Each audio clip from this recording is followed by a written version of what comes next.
Welcome, welcome, welcome. Just want to say hi to those that are watching. And I had a couple of questions today about our true crime community being censored, and why. And why did this start? It's so mind boggling to me of why this is happening.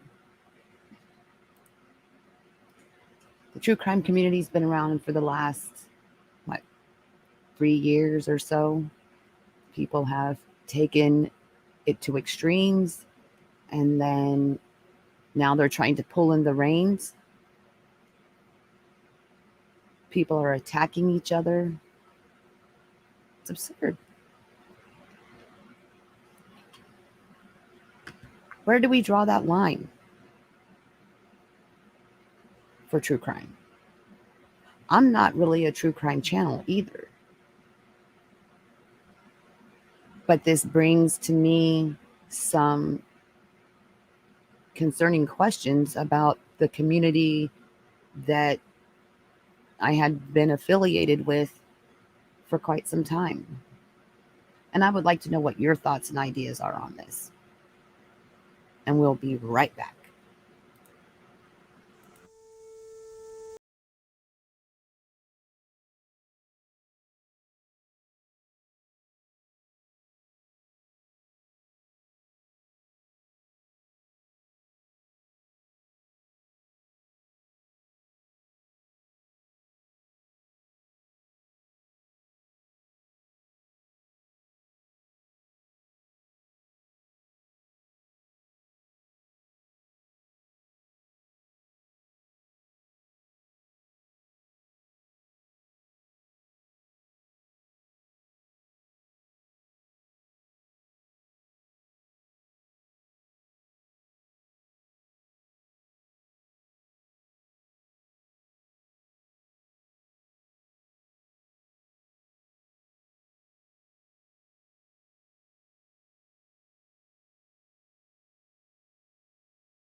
Hello, all. How are you all doing?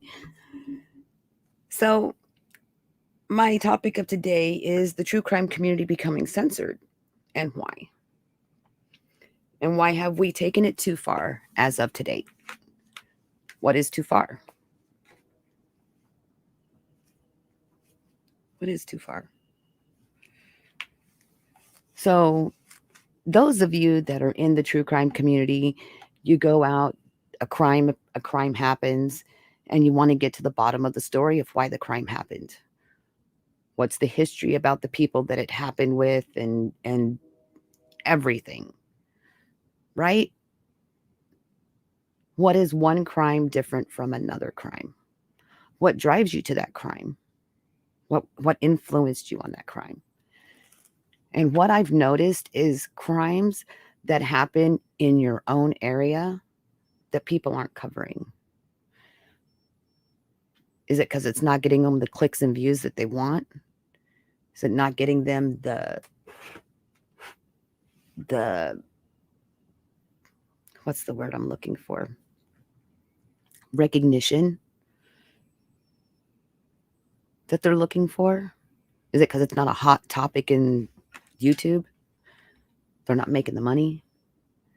This really brings me back to, the thoughts of the grifters and this and that, and people that only follow certain incidences because it's a hot topic.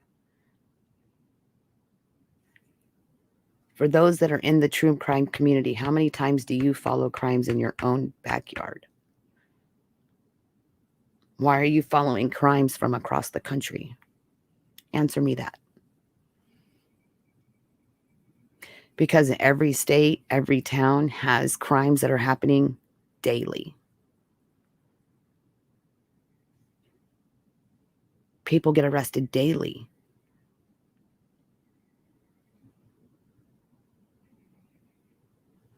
Maybe it should be, food for thought.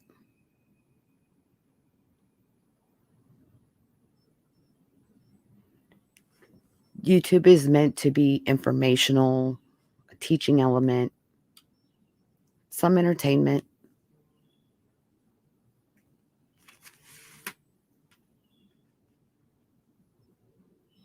Some make money from it, others don't.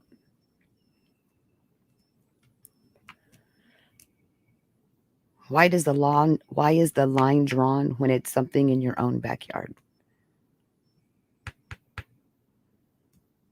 I listened to a couple of people today, and I've read a few posts today, and I was kind of disturbed by what I've read.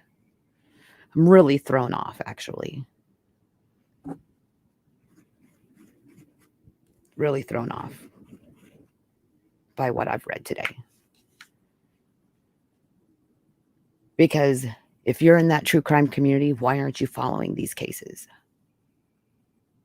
Why don't you want to know what happened? Are people out starting up GoFundMes for every single incident that's happened?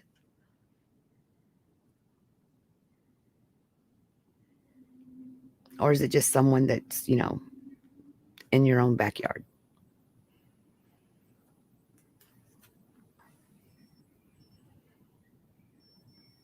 Doesn't that bother you?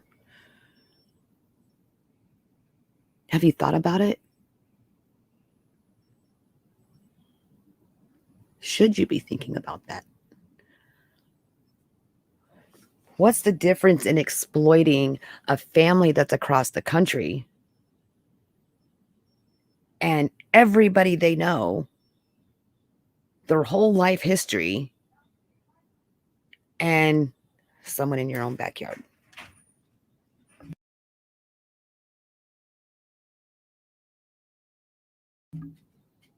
Answer me that, somebody, because I would like to hear what you think. I would like to know what you think. And if you thought about it, tell me about it, and tell me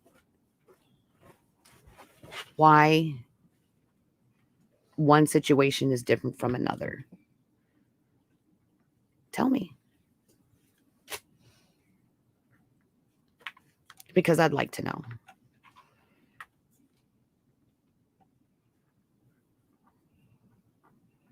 We'll be right back.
Welcome.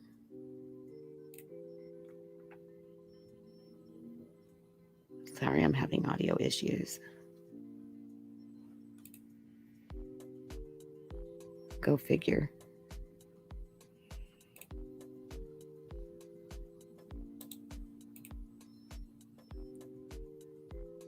It's always something.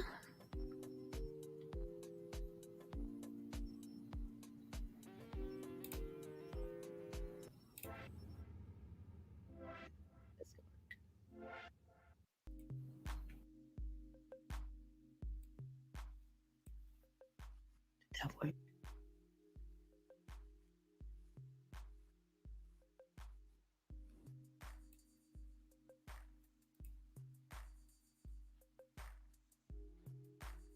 Mm.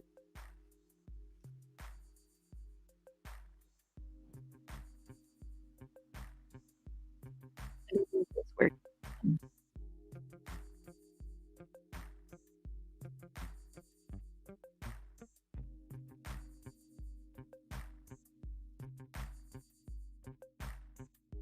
I think it's working. I don't know. I'm hoping it's working. Okay.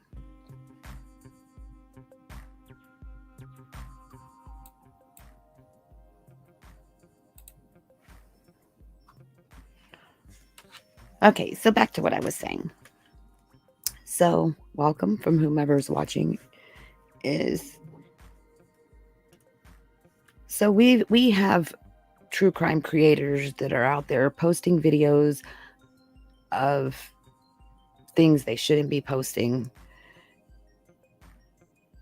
I mean, yeah, there is an area, and it's a small gray area that it's okay, you know, to deep dive into true crime and try to help out law enforcement or come to your own solution to something or your own idea about something or what you think is right or wrong in a court case or a hearing. And then there's just gray areas that is that little fine line that you just don't cross. Things that have to do with kids that are underage, things like that.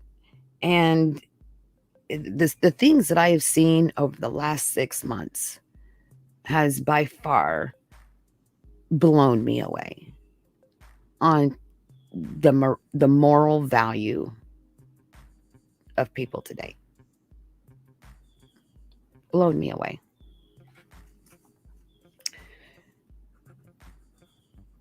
People attacking people, going after people's families, and you know, slandering them, saying this or saying that, and it just to me it just doesn't make sense on why.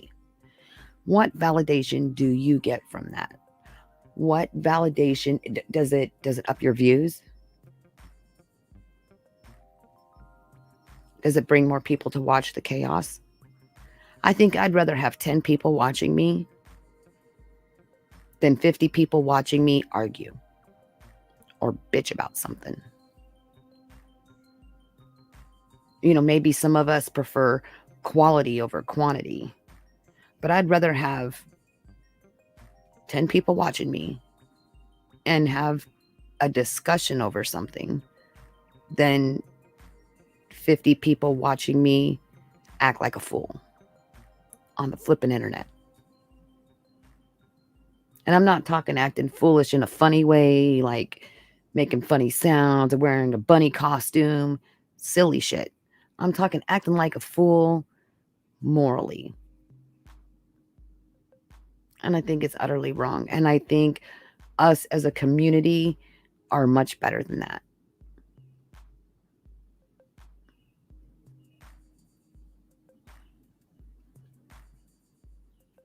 I honestly do. And it's finding that group of people. It's not who's hip. It's not who's attacking who at the moment. Let's jump on the bandwagon and attack this person, or let's jump on the bandwagon and attack that person. I don't think that's fair or nice or morally right. Why attack at all? None of us are the YouTube police. Just so everybody knows, we're not. It's not our job to go out there and pretend to be the fucking YouTube police. Oh, you can say this and you can say that. Instead, why don't you emphasize to others on Is this within a moral value range? Like, where do you draw that line at? Do unto others as you want them to do to you.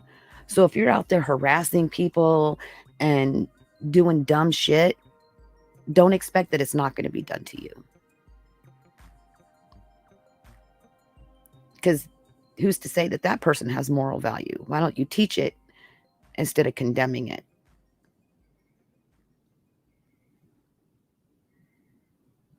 I've never been big on bashing creators.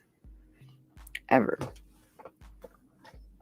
And I was extremely disappointed. I used to watch Zab Girl all the time, and I was completely and utterly disgusted and disappointed in what she did, along with a few other creators and the things they've done.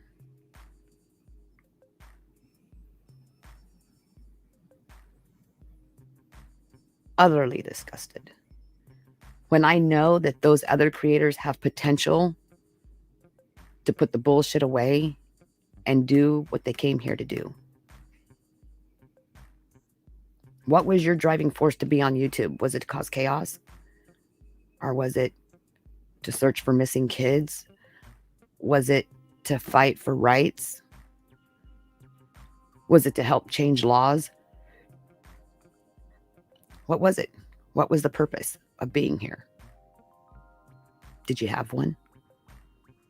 Was it just to make money any way you could? Because that's what I'm beginning to see. No one sticks to the topic they came here for.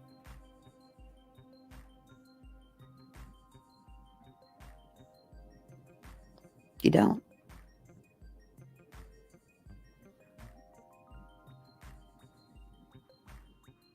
I think I've seen creators change topics umpteen times. They're not here what they came for. So I'm starting to believe that all these creators that say that they're out here doing something of virtue and value to bring to the community is bullshit.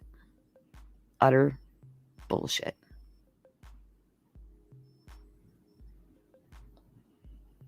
And I know this is going to step on a lot of people's toes today. No, they probably really don't give a fuck what I have to say anyway. And I really don't care. I really don't. Because I'm going to stay here and I'm going to continue doing what I came here to do. Period. But you can't flip-flop sides. You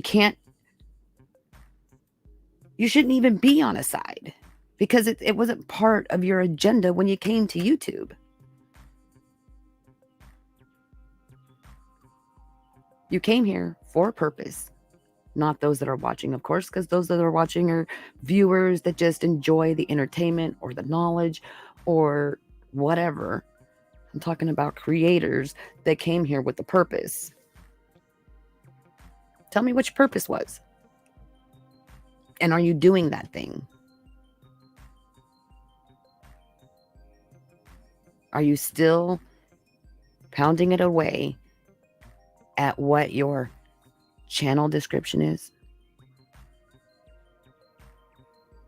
Do you even have one? What your whole themology is going on? If that's even a word. Like, come on. Get with the program. Why are you letting yourself get distracted by dumb fucking chaos? If you came here with the purpose, then do that. Why are you letting yourself get drug into chaos? Get drug into the drama? If you don't respond to it, they'll eventually shut the hell up. And if they don't, then it's free advertising. Isn't that what everybody said? It's free advertising. Every time that we go down that rabbit hole of arguing with someone or fussing with someone or disagreeing with someone, it perpetuates that snowball effect. And the snowball just gets bigger and bigger. right? Why make it bigger? That's not what you came here for. You don't want to deal with the drama, but yet you're part of it. If someone asks me a question about something, I'm going to tell you what the answer is. I don't have to like you. I'm not on a team. I'm not on anyone's team. But if I'm asked a question, I'm going to answer the question. Someone says, hey, I need help and assistance in this department. Okay, well, this is what you need to do. Oh, well, I need help and assistance in this department. This is what you need to do.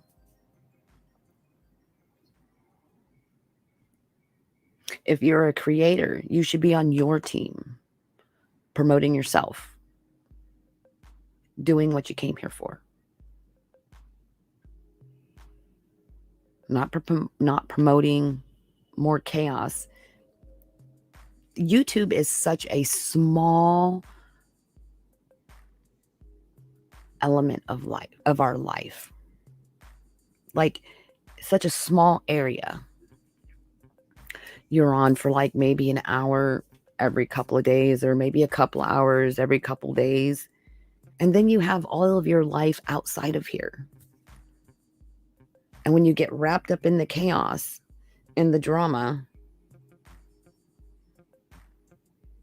then it becomes part of your daily life.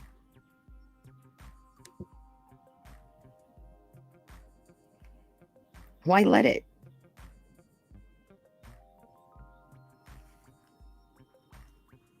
Why let it do that?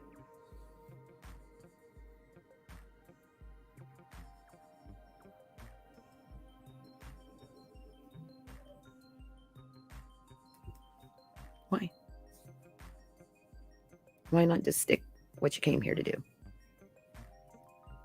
Now, with that being said, so in this true crime community, I see, people will say, oh, well, there's a case, they could live in New York and be working on a case that's in Arizona.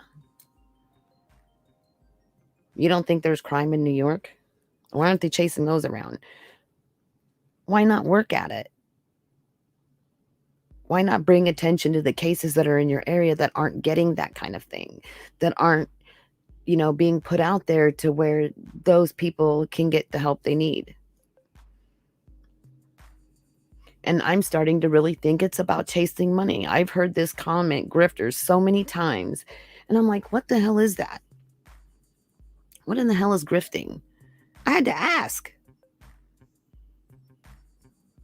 And it's basically chasing a string of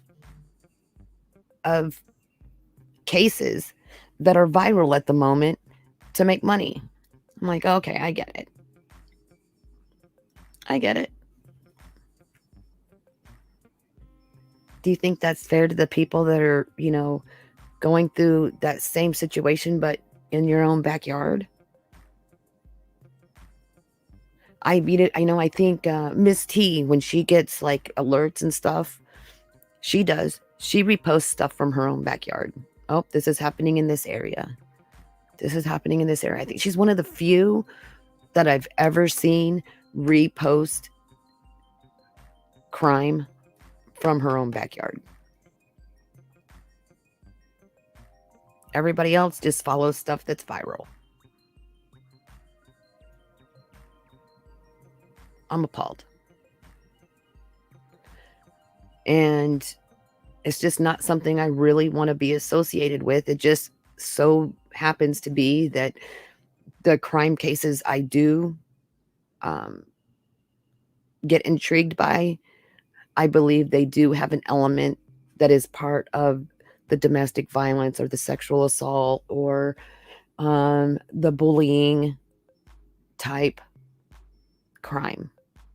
And so those are the only ones that I choose to even mention or bring up on my channel, is something that has to do with the things that I'm in support of or trying to be in help of. And I think that all of us need to step back and take a look at, you know, what is truly valuable in your life and morally valued in your life. Because I think our value system is becoming very flawed. And it's easy to get sucked up into drama. It is. But you have to be stronger than that. You as a community have to be stronger than that to take a step away from it and say it's not worth it to you. You came here for a purpose. And I've said it and I've said it and I've said it to people behind the scenes. Just, you've got to step away from it, not involve yourself in it. Stick to what you came here for.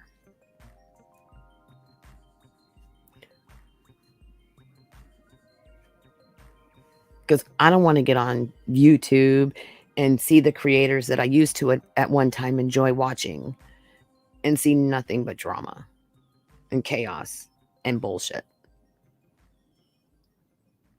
Not when I liked them because I thought they were funny at one time, or they really did their due diligence on this case or that case. And I enjoyed, working towards a goal. And it seems like nobody has goals anymore.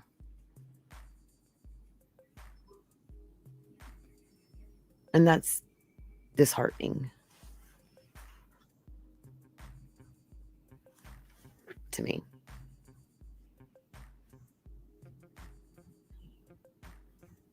Where's your goals at? What are they? There was 5 people in here a minute ago. I don't care.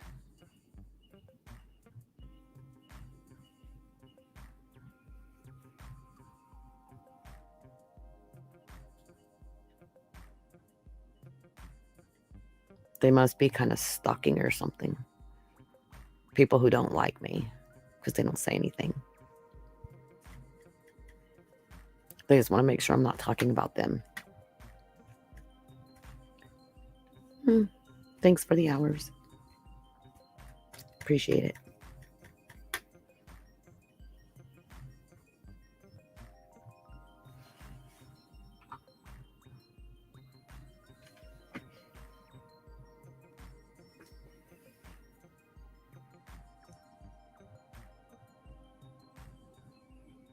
I'm sad at what I've seen recently.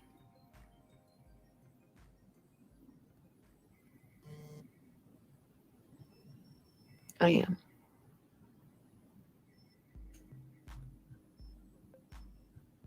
Because a couple of these people, I've been nothing but try to be supportive of them. And I'm like, wow. We came here for a reason. Why are we not doing that? Where did we get deterred off this road? We're like driving out in sand dunes right now. Like, there's like very few people that are still sticking to what they came here to do. I'm not talking about the BS.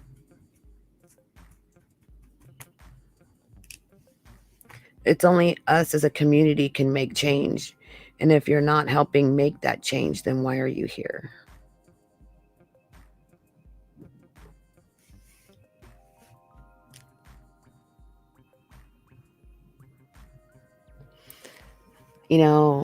With all of my kids, I've always told them, be that change that you want to see in others. Don't preach it, be it.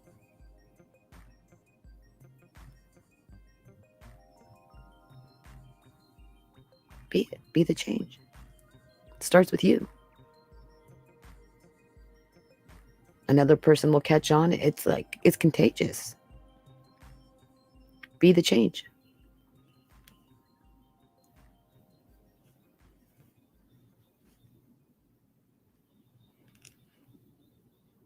Then it makes me go back and think, wow, no, it's just because our country thrives on chaos and drama. It's not like other countries that want to excel. and learn and be productive. No, we want to sit around and like we're all in a salon gossiping on the daily news. When's the last time you saw the news be about something that's happy? Well, we are fed negativity because we as a culture have learned to thrive on negativity. It's pretty sad.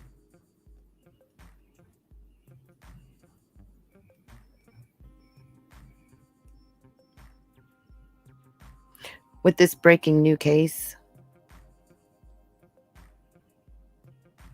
I am going to deep dive it. I want to know what happened. I want to know why.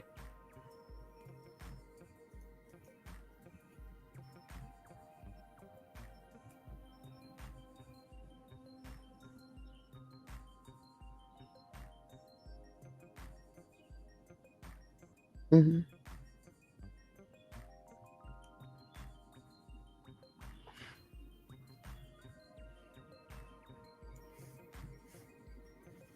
For those of you that are listening, just be careful of where your loyalty lies.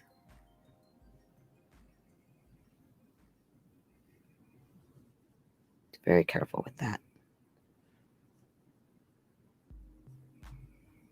It should be within yourself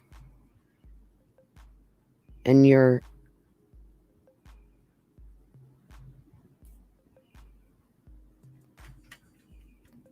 security within yourself. Yeah.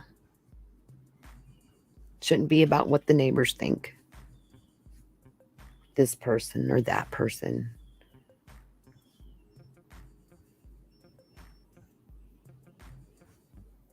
It should be why you came here.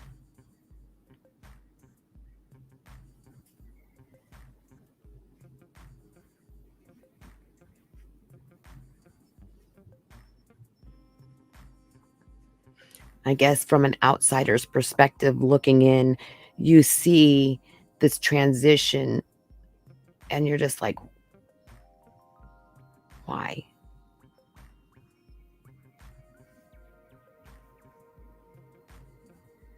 You know, it makes you want to go back and think about, human behavior.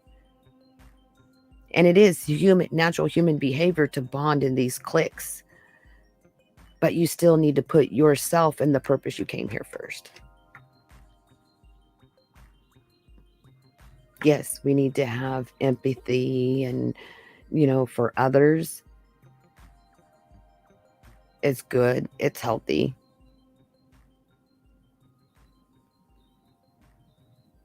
But you still have to keep that wall there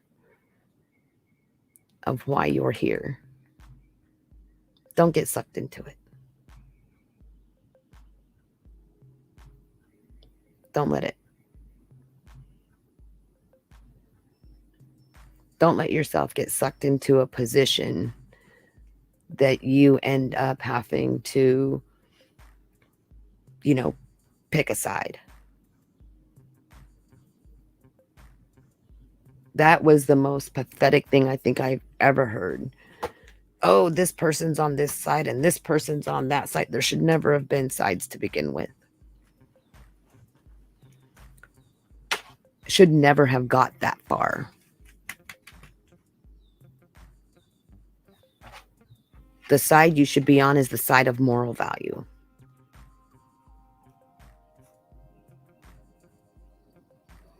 Because if you see it happening to someone else, you know what's going to happen to you at the end of the day.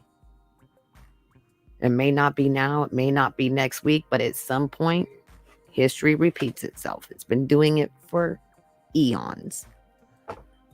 Eons and eons and eons.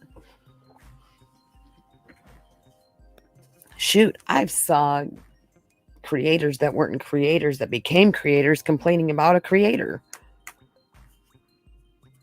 That was absurd. Absurd. I'm like, you became a creator to complain about another creator.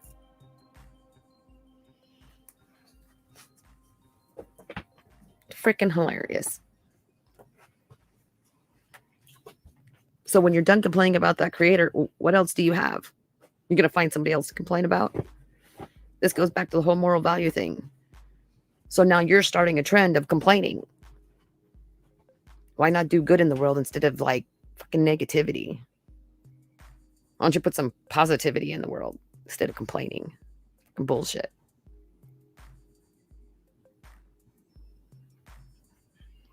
Hi, darling. I'm good. How are you?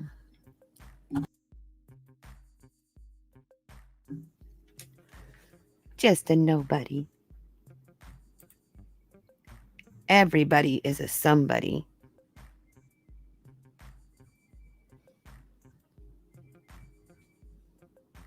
Everybody is.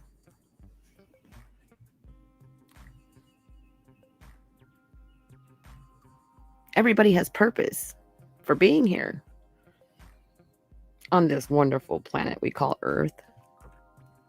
Yeah. So what's your purpose?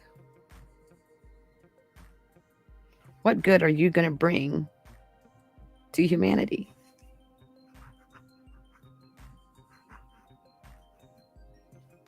I think that's why I'm so thrown off by this whole true crime community, because it's like they're not really bringing shit. What have you done that was productive in bringing chaos and drama, BS, to that community? What have you truly done?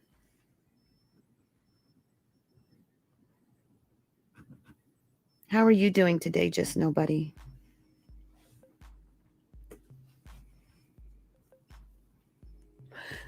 I had so much fun. I went to the circus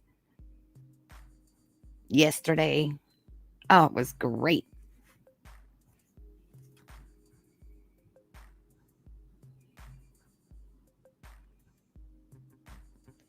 I know who you are, but I don't know who you are.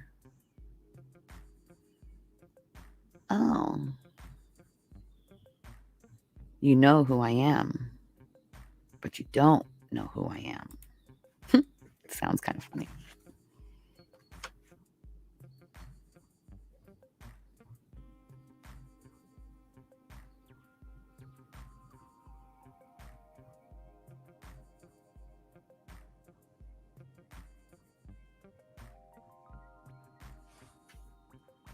How have you been?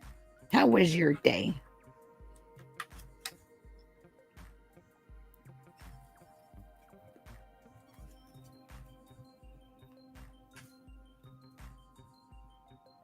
So I'll ask you, what do you bring to the YouTube community? And have you been able to stay on your topic of why you were here without contributing to the chaos? Today, I am better than I was yesterday, and hopefully I will be doing better tomorrow than I am today. That is beautiful. It's beautiful.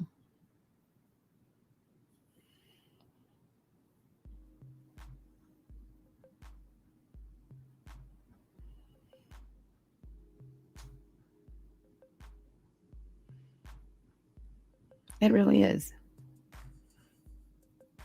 Keeping it upbeat, keeping it happy. Positivity.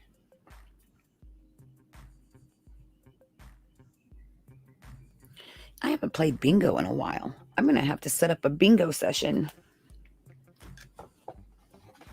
But there's so many other things that are going on that are so pressing and need to be discussed that I just don't feel the need to do it right now.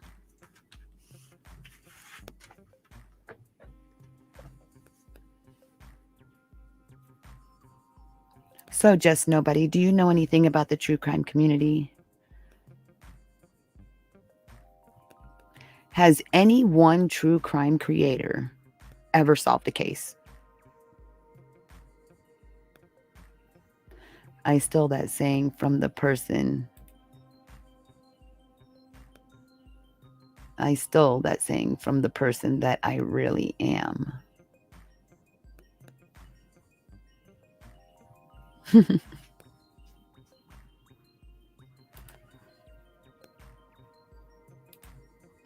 Yes, indeed, I do. And your answer was no. I don't know if you caught the beginning of what I was saying. So I had to ask what grifting was because I had no freaking clue.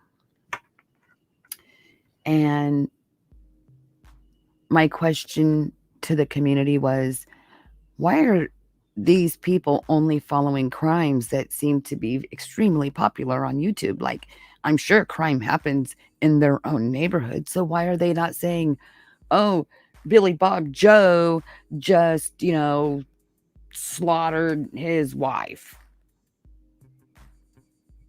Let's deep dive into that. Instead, they go and find crimes that are like extremely popular on YouTube and that are viral so they get the clicks and views. That is what I've come up with. When something happens in your own backyard and you are a true crime creator, you should be following it. That's just what I think. I don't care if it's your best friend, I don't care if it's your neighbor, I don't care if it's your cousin. If that is your job and that's what you get paid by YouTube to do, and that is your channel, that's what you should be doing. It shouldn't be censored. Well, then drop me a link. Okay. You're welcome to come up. No flashing, no flashing.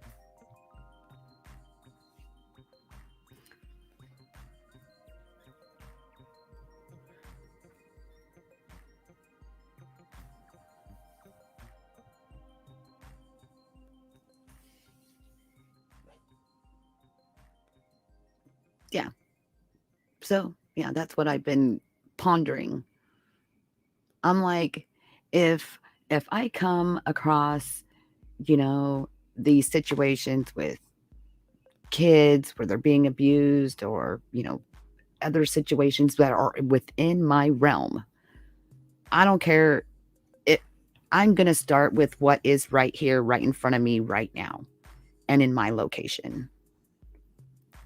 And then if something happens and someone, gets in contact with me that's from a distance, then I would do it there too. But I have to start with what's in front of me and in my area. And if you think about the mass amount of creators that are all over our country, there should be a lot more creators covering crimes from their own area or that are close to them. Not just the ones that go viral, because you could make a situation that's not getting any type of coverage have coverage. Damn, I think even Kaylee has said that. Let's bring, awareness to the certain situation that didn't get awareness at one time. Honestly. Why not bring awareness to what's going on right here? With as many true crime channels out there, they don't talk about nothing but anything that's viral. That's sad. And it's disturbing to me. Crimes happen every day. Do your due diligence.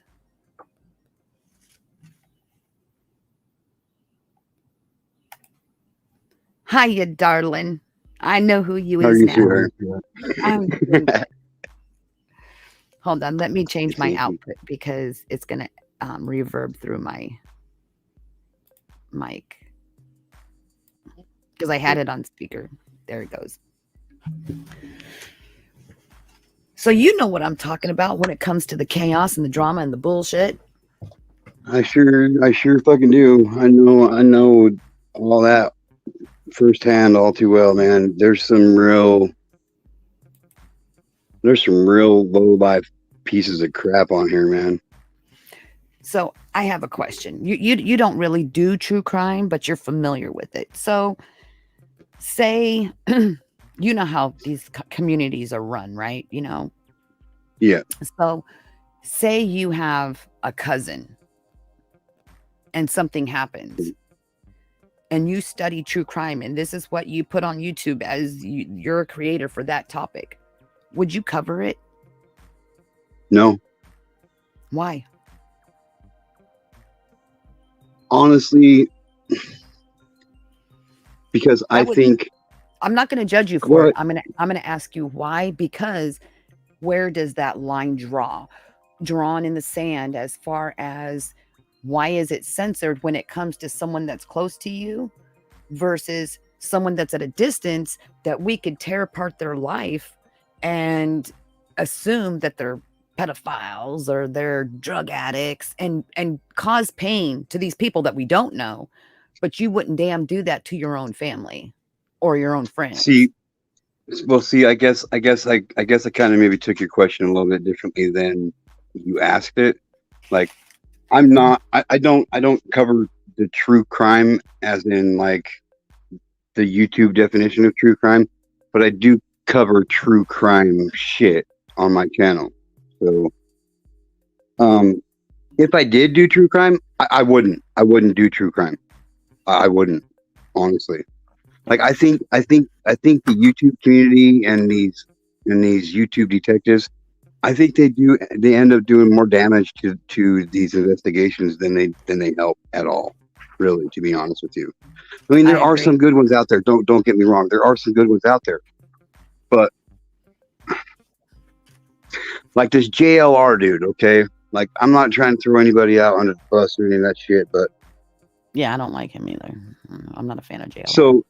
So this fucking dweeb put a video out a couple days ago, and it's Summer Wells, but let's tear down Dawn and Candace, okay? Now, I don't know how exposing Dawn and Candace for being horrible parents, which we already know this, is creating awareness to bring Summer Wells home, to help find Summer Wells. I just don't get it. I mean, I understand why he does it. It's because it gets him them fucking clicks and views. In like, and it literally, not only does it break my heart, it pisses me the fuck off, dude. So I went on his channel, or in his community page, and left a comment on this video I watched. He did.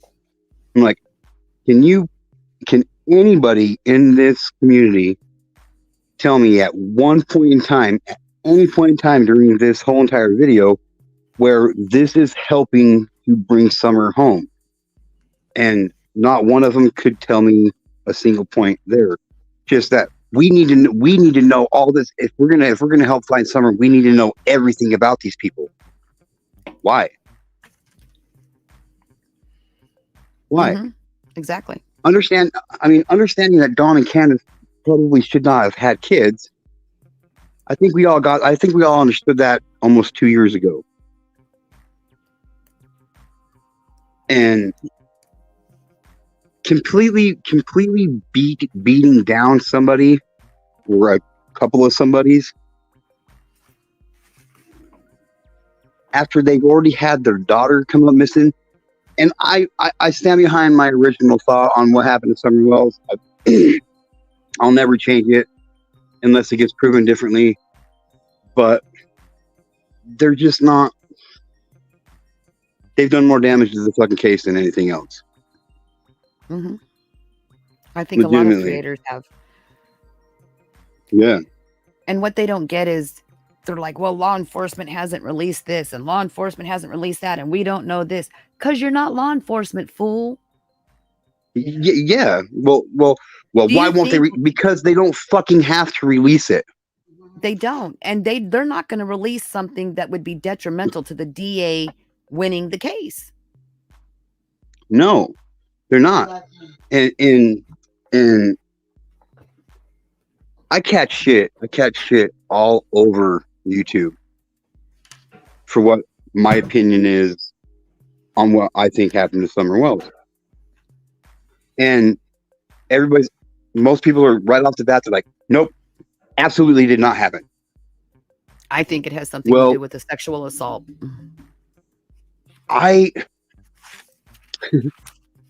You want to honestly know? You want to honestly know what I think happened? Mm-hmm.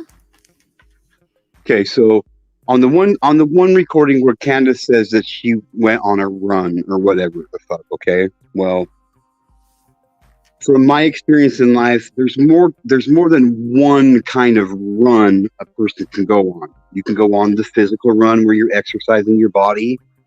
You can Mm-hmm. go On a on day a runner. run. You can go on a runner where you're up for 3 or 4 days smoking dope and getting high and blah blah blah blah blah. That's called a runner.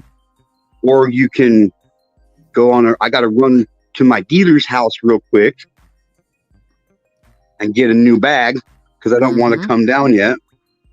So Mm-hmm. this gap in time, this gap that there is in unaccountability, unaccounted time. What parent?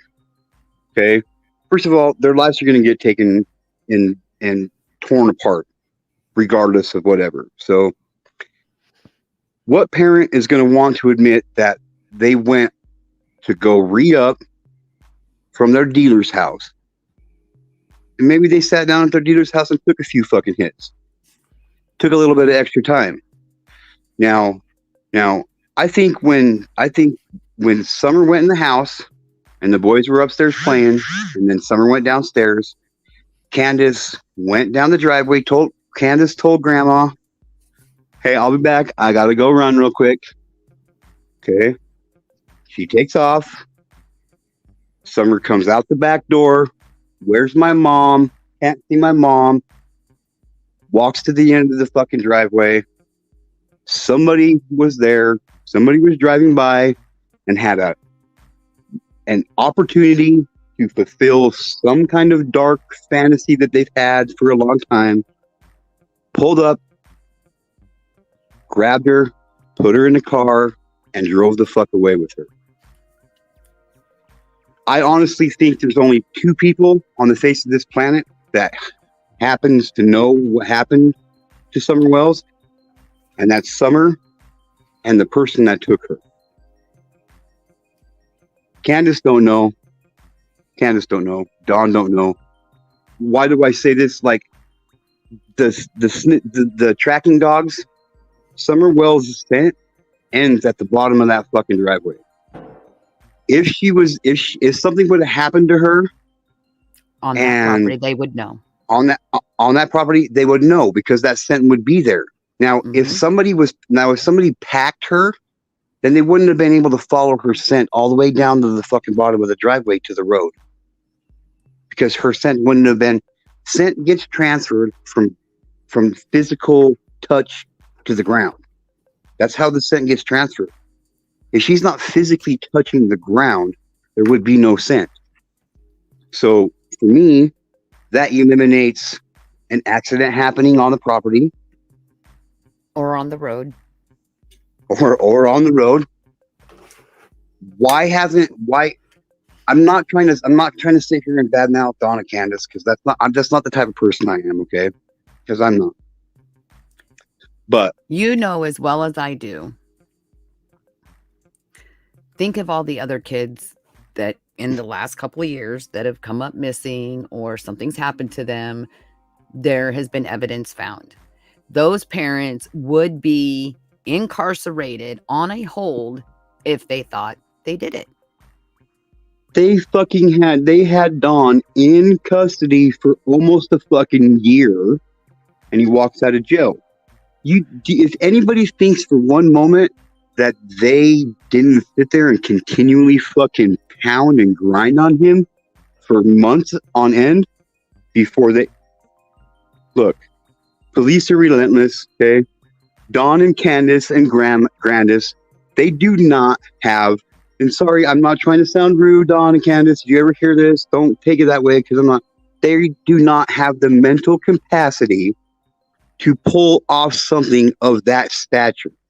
Of this is huge. One of them would have slipped up majorly by now. Mm-hmm. One of I them would mean, have. they would have had to go through things like borrowing someone else's vehicle that wasn't tracked, that's been long gone in another state. and put her in there, and then somehow, some way, got rid of every bit of clothing they had at that point, set them on fire, bought new clothes, came back. I mean, the extent they would have had to go through to rid of any physical evidence is immense, and in a very, very, very short period of time. And I honestly feel like, okay, would I want Dawn and Candace to watch my children? No, I wouldn't. I honestly don't think that Dawn was sexually abusing those kids, any one of them. Yeah, he has a checkered past, but that I just don't see it. There's some of these creators out here on YouTube. They're sitting there saying, "Oh well, those kids are being passed around." And look, those boys haven't been in that home for a month after Summer went missing. Do you guys not think for 1 second? Just clear your minds for all the shit that you've heard and just hear this one thing. If these boys would have been being sexually abused or sexually abusing each other or had anything to do with Summer, one of them would have said something to you, would have said something by now. Whether it be deliberately or accidentally, we're talking about a 12-year-old, a 9-year-old, and a 7-year-old, for fuck's sake. And the kids are still being watched also. Right. You know, they don't think that the government's not, and that's something else. It's like they don't realize that so anybody that's new to crime or law or anything like that, you know, they're like, "Oh, you know, do you know that there's pedophiles on this website and that website?" I'm like, "You don't think the government knows that? You don't think that they're watching? You are out of your mind." But until something happens, our country is one of those countries that until it happens, they can't do anything. You could call the police Right. and be like, "Hey, there's a pedophile over here, and he even told me he likes this." But until they do something and they have physical evidence, law enforcement's not going to do anything. Right. That's like these predator hunting channels. Okay. Like, do I like seeing these motherfuckers get nailed? Yeah, I do. I like watching a motherfucker squirm when it comes to this kind of stuff. I do. But the reason why a lot of them don't even get arrested is because, number one, there is nobody besides adults involved. Okay. Yep. And I'm not backing. You can't do entrapment either. Right. It's not, and it's they not are admissible in entrapment. court. It's a definite form of entrapment. It's a definite form of entrapment.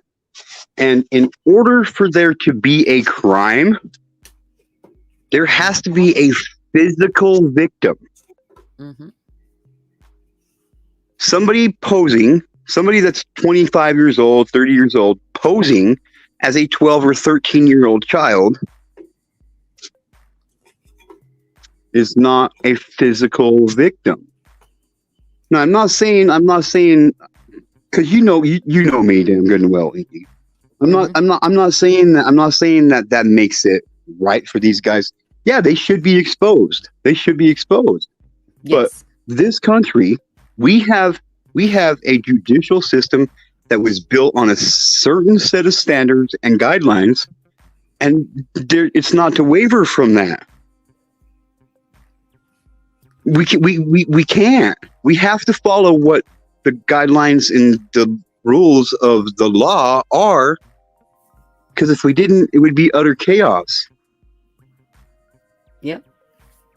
I mean, yeah, these people, yeah, do exactly what you're doing, but the fact 99% of them that even get arrested, they walk out of the courtroom anyway because it gets dismissed because there's no physical victim. That doesn't change the fact that these guys are parasites. Because if it would have been an actual 12-year-old, they would have went, because that's what they were intending. I mean, they show their intention, but unfortunately, intent is not illegal. Correct. The only way they can be busted on those sites is if you catch your child Yeah. doing that. And any parent that would allow it to happen that way, if it was by accident, what are you doing on that channel? Oh my God, what's going on? Then it's understandable. Yeah, the guy can be busted. But if you're portraying yourself, just like you said, it's entrapment. It's not Right. going to work. You could call the Right. police all day long and they ain't going to do shit. They're going to be like, you're trying to play judicial system, or you're trying to play a law enforcement game with people, and you don't think they know that. They're going to laugh in your face. You got to be I a mean, lot and smarter than that. I mean, Because for they real. know it would, because them, as a parasite, as you call it, they know that it would be entrapment. They know they can get away with it. So what a lot of these YouTube creators don't realize is you're not law enforcement. You don't have that knowledge, and you're playing with fire. Not only are you potentially could destroy a case instead of helping a case, but you could also say, if you don't think that the FBI is watching those same sites, you're out of your mind. And now you're Yeah. on there acting like a hooligan, thinking you're doing for the better good. But in reality, what if they were that close to catching that person and you messed it up? Exactly. Like I've brought that up. I brought that up on. I'm not going to mention any specific channels, any specific hunter channels, but I've brought that specific point up multiple times on multiple channels, and they won't answer me. It's like, what if? Yeah, if I was doing that on those type of channels and doing the hunting thing, and one, I wouldn't tell anybody. I wouldn't put it on freaking YouTube, and I would be like, hey, I would be in touch with my local law enforcement and say, this is what I'm doing, and these are the leads I'll give you. This is this guy's name, blah, blah, blah, and let them do their job. Because Yeah, once they realize that they're being recorded, or once they realize that, because they know it's entrapment, they're not stupid. They wouldn't have got away with it this long. fucking exactly. Yep. I mean, it's when you're sitting in a brass tack factory. Let's not call them steel tacks. Let's call brass tacks fucking brass tacks here. You know what I mean? Like for real. On your ass. I mean, you know what I mean? Legitimately, and do I think these parasites that are out there that they're thinking that they're talking to a 12, 13-year-old, do I think they should have their fucking face smeared all over? Yes, I do. Yes, I do. Yeah. Yeah, but at least don't tell them. I wouldn't tell them. Yeah. Like, legitimately, like, what? Word gets around? Like, I mean... And especially in that community, it gets around like wildfire. Quicker than shit. And quicker than shit. They will go somewhere else, and law enforcement's going to be like, shit. Now they've moved to another place, and now we got to go find them again. Yeah. And that is one of that's what I was getting at, was like, where do we draw this line? Where does this censorship, or where does this line get drawn as far as overstepping our boundaries as a community and trying to help, but in turn also impeding the progress of what law enforcement is supposed to be doing? Because at some point, law enforcement's going to say, well, if they think they know it all, let them solve it. We're just going to take a step back. Right. Because every time that they go and say, hey, for instance, say you have a case, and for those that are listening that aren't watching, or that aren't active in chat, don't think for 1 minute they don't pay attention to these things. They watch everything we do. And it's because we're stepping into a realm that could endanger other people. It could impede their progress, and so on. And over the last month,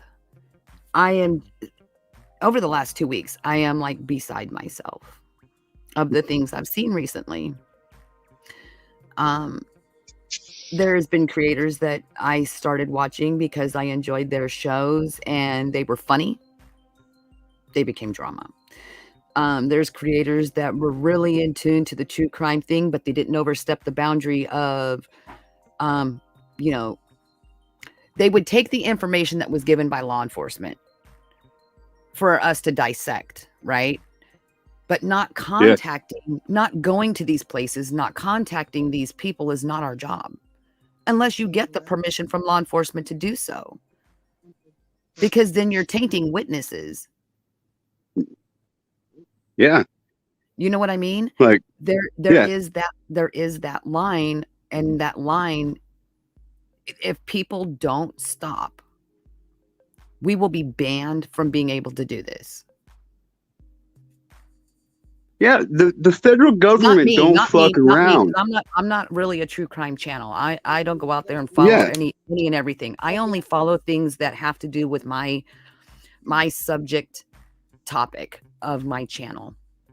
And probably a lot like you only follow things that have to do with, or publicly follow things that have to do with what your channel is about. So say there's a case and some guy got off on a technicality, you would probably follow something like that because you're like, hey, this guy did A, B, and C, and why isn't this law being changed? You know, this is what should be done, blah, blah, blah.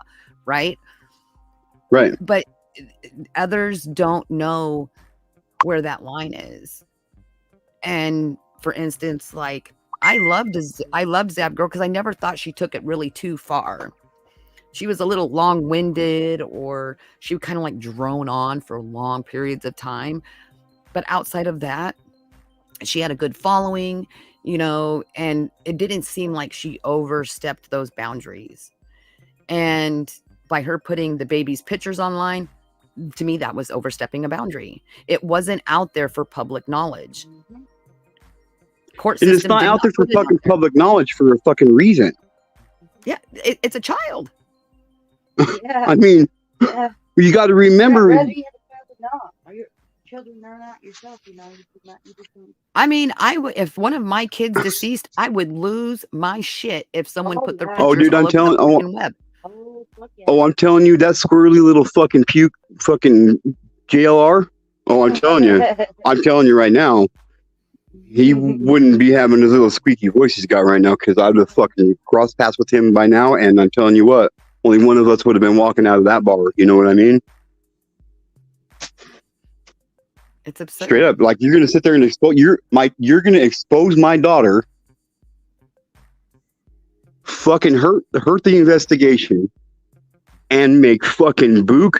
I looked up that dude on what's that? I don't remember the site, but you can check and see how much money people make on YouTube. The amount of money he's made, it's fucking disgusting. Like, I could put out a video right now. I could make a video right now and put Summer Wells, Dawn and Candace in the title. I'll get 1,000 views almost instantaneously. Just because of the name. Mm-hmm. Isn't that crazy? It's not very often you'll see me tag those viral cases ever in my videos unless I actually discussed the case, and I really try not to discuss anything that's viral for that purpose. I want the channel to make its income to support the channel by doing what the channel does, not by using a baby, not using a family. And this, I'm telling you, this brings me back to, I know you probably have heard about this. I need you to email me so then I can contact you outside of this. Here, I'm going to put it in back chat. Hold on. Okay.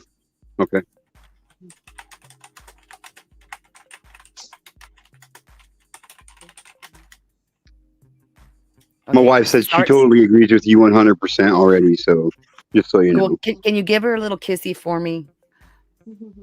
If I do, it's not going to stop there, but I guess I will. She's giving you kisses back, sweetheart.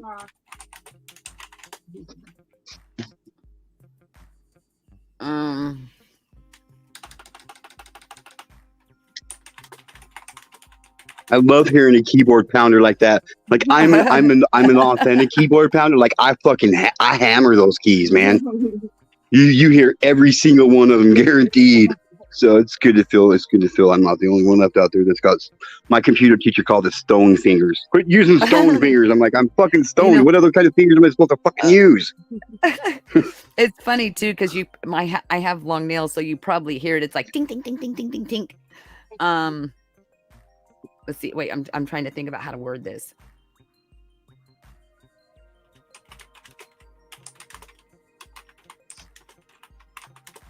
And I think we need to take some boneheads.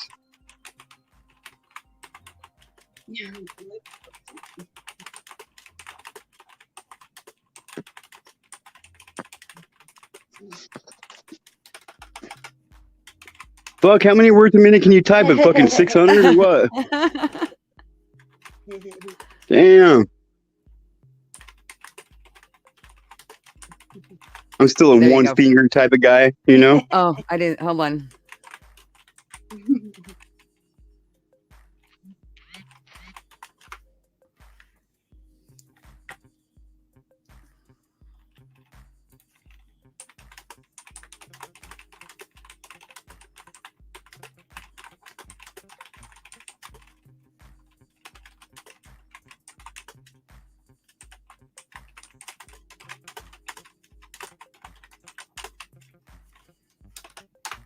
I know there's a couple of typos, but oh, actually, no, I don't think there is in Oh, that one. Yeah. Wait till you read the last one I just typed. what the Blew fuck? me away. Blew me away. What the fuck? And I'm like, what? That's like breaking news. Anyways, we'll talk about that after. Maybe. Yeah. Oh, here. I'll Hold just on. I'll just put my phone number in the back chat. You can text me or call me. I was anytime. about to do the same thing. Hold on. I was about to do the exact same thing. I'm like, your wife would get a kick out of this. She just closed her eyes, shook her head, and she's like, no. Wow. Like fucking There you go. Yeah, so I was blown away and I was like, wait, why is the line drawn here? If we're going to follow true crime, we've got to follow true crime, right? No matter where it is. regardless of Yeah. regardless of who's ever regardless of whatever doorstep it lands on. Yeah. And You why know not? what I mean? Yeah. So I was kind of like, wow, this makes me feel when I hear, oh, we shouldn't do this or we shouldn't do that. I was like, it's so hard to talk in code. It just Right. made me feel a type of way and anger. I could feel it. And I was like, So there's something wrong so with this narrative. yeah. So now knowing what we were discussing, now knowing this, can I change my answer I gave you earlier for the question you asked me? Yeah. I would fully do it. Absolutely. Yeah, me too. I would definitely do it. And that would Absolutely. be to show my dedication to my career as a YouTuber, true crimer. If I did that Right. for a living, I Right. am not a true crimer. I am here to help fight crimes and help find that type of criminal here Yeah. and help those Yeah. that are here that are victims find ways out. Yes. You know what I mean? Yes. So my sense of absolutely crime do. is slightly different than what theirs is. I'm not out here hunting down missing kids unless that was in my backyard. If someone I'm not really wanted like me to go hunt down a kid and go drive across the country to go somewhere and go investigate something, yeah, but it's not going to be on my dime because my job, my career, and my licensing and stuff is done here in the state of California. So I would not step out of that boundary until I had this same job title set up in other states. So for instance, like right. I work with a community which is like Arizona, Utah, Oregon, and Nevada. I work within that realm. So it's like the West Coast stuff. But if someone, came from Motherfucking across West the Side state, till I die. Sorry, I had to. so if someone from, say, Arkansas said, "Hey, I need help. Can you help me?" I would take the time out of my day to, get them the information they needed. But, in reality, I have to stick with my jurisdiction area of where I do Right, what I do, you know. right. And I try to stick to those topics. I think I even put my videos of gaming and stuff on private because I'm trying to like break down the bullshit and just keep my channel on its topic. One of the reason I even changed my channel name is because it became so convoluted with, people would be like, "Oh, you do card readings, so why don't you just, can you give me a card reading?" And I would just do it on my channel instead of going to my other channel and doing it over there. Um, Right, or, my little gaming channel that I had, and I would do gaming over there and I wouldn't do it over here. Just things like that. And so it just became right. kind of a convoluted mess. So then it just became Inky Unplugged because there was just too much going on. And I will go back to just Tainted Ink.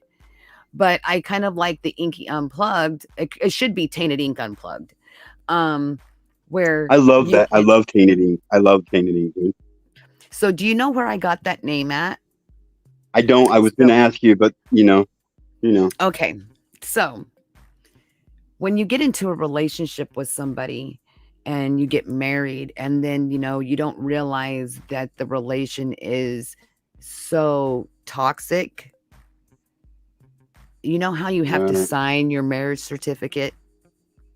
the yeah, ink is the I ink is get it. tainted. That's fucking brilliant. Yeah, it's tainted. The tainted That's ink. brilliant. And I am working on a book of, it's going to be called The Tainted Ink. And it just reminds me of when you get into that relationship with somebody and you haven't known them for 2 years, where there's this gray area of where people are so friendly and so loving and so kind and they're on their best behavior, and then as you get to know each other you get comfortable, and when you get Yep. comfortable you start taking that person for granted. And people get offended when I say, no, you always have to have a tiny bit of fear of losing that person so you don't take them for granted and that you don't abuse your friendship that you have with your significant other, because it started with a friendship. And you have to keep that And friendship no matter what. Your significant other needs to be your best friend, not just your lover. yeah, yeah. And My that's what I like admire between you and your wife is you bonded. Remember, I told you this. I'm like, you bonded and you made that yeah, best friend, and you can confide in each other over your traumas, and the other person can understand, because if you're with somebody that's never been through it, they don't understand. yeah, They don't get it. They don't get yeah. it. And then it's sad that they don't get it, but it's the reality of it. Like if I actually sat down and told you like all the things that really brought my wife and I together, it'd blow your fucking mind. Like everything negative that I've like I don't know what it's like to have grandparents. Okay, my one grandma died like 6 months after I was, or like 18 months after I was born, and I never got to know her. My one grandpa died when I was in fourth grade. My other grandpa lived in Oregon his whole life. I seen him twice. My other grandma, my first memory of her, she's punching me in the mouth when I'm 3.5 years old or so for singing the song. We never seen eye to eye, so I don't know what it was like. I don't know what it's like to have grandparents who loved and cared about me. But my wife, she had a grandma that would have died for her. So Right. where I lack in these things, my wife has experienced those things. So I can, when she tells her story about her grandma, I'm like, fuck, that's amazing. You know what I mean? Like that's what it's like to fucking have a grandma that actually cares about you. You know what I mean? And it's Mhm. vice versa. Like my wife didn't know who her dad was up until here 6 months ago, and unfortunately, he's passed away by now because my wife's mom, was not a decent person, and shit happens and whatever, and she doesn't know what it's like to have parents that cared about her. My parents have been together my whole entire life, dude. My mom has only ever been with my dad. You know what I That is mean? that So is amazing. just everything that I have, everything, all those good experiences that people want to experience in life that I didn't get to experience. My wife has experienced those, and I get it, and I have got that feeling of fulfillment, and I don't frown on that shit anymore. And vice versa with my wife. Like my wife and I have legitimately been together since the fucking day we met. She left her whole entire life behind, dude. Wow. She was in a horrible relationship. Her boyfriend was abusive, and I was like, "You want me to go take care of this motherfucker? I'll drive there right now." You know what I mean? And this is before we even decided to become a couple. And I told her, shortly after we became a couple, I was like, I just want you to know that I give you my word right now. I give you my word that if this relationship doesn't work out between us, I will always be your fucking friend, because everybody should have somebody that they can rely on and count on to be there for them, regardless of whatever the situation is. My wife didn't have that, and that made me sad. And I told her, I was like, you know what? You just met the first person in your fucking life that will never turn his fucking back on you like that.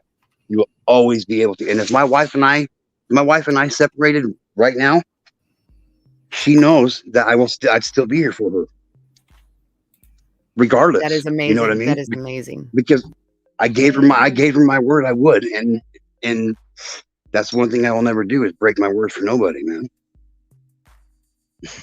And you can't find We're going that on. easy. That's amazing.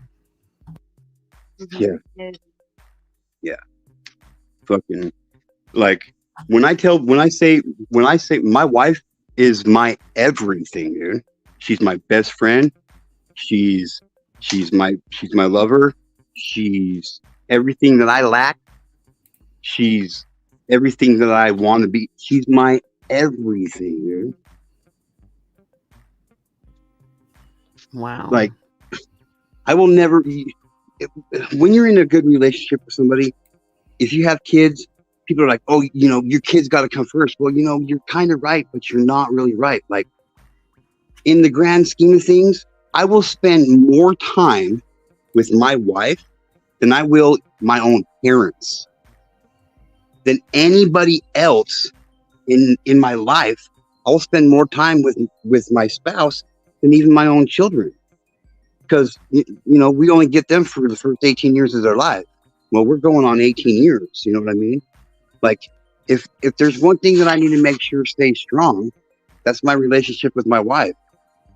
And my secret to a successful relationship, everybody knows the most important thing is communication, right? We're not talking about the most important things. My secret weapon to me having a successful relationship is I legitimately try to make my wife fall in love with me all over again every single day of our relationship.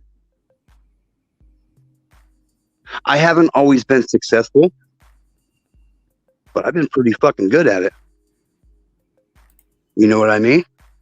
And but it's always work, and you have to think of how far you and her have been able to achieve and overcome together. Hello, Sunshine Moonbeam. Welcome. Yeah. Like if I told you some of the shit my wife and I been through, you'd be like, no fucking way. Like, legitimately, you know what I mean? Like we've had miscarriage. There's been prison time served. There's been just all kinds of shit. Like, my wife went to prison shortly after our son was born, and I raised our son as a newborn, and worked fucking almost 80 hours a week, and you know what I mean? And here we sit, dude. Like, we've been through the ringer, take it to the middle finger, you know what I mean? We've been through some shit together, man. I know who has my back. It doesn't matter. I know that I can count on my wife, and she knows that I will fucking destroy somebody for her, dude. Without hesitation. And that's a beautiful feeling, to be able to feel that secure. You know Yeah. what I mean? Like when you're in a Yeah. relationship with someone that you're that secure, you can't beat it. You can't. No, you can't.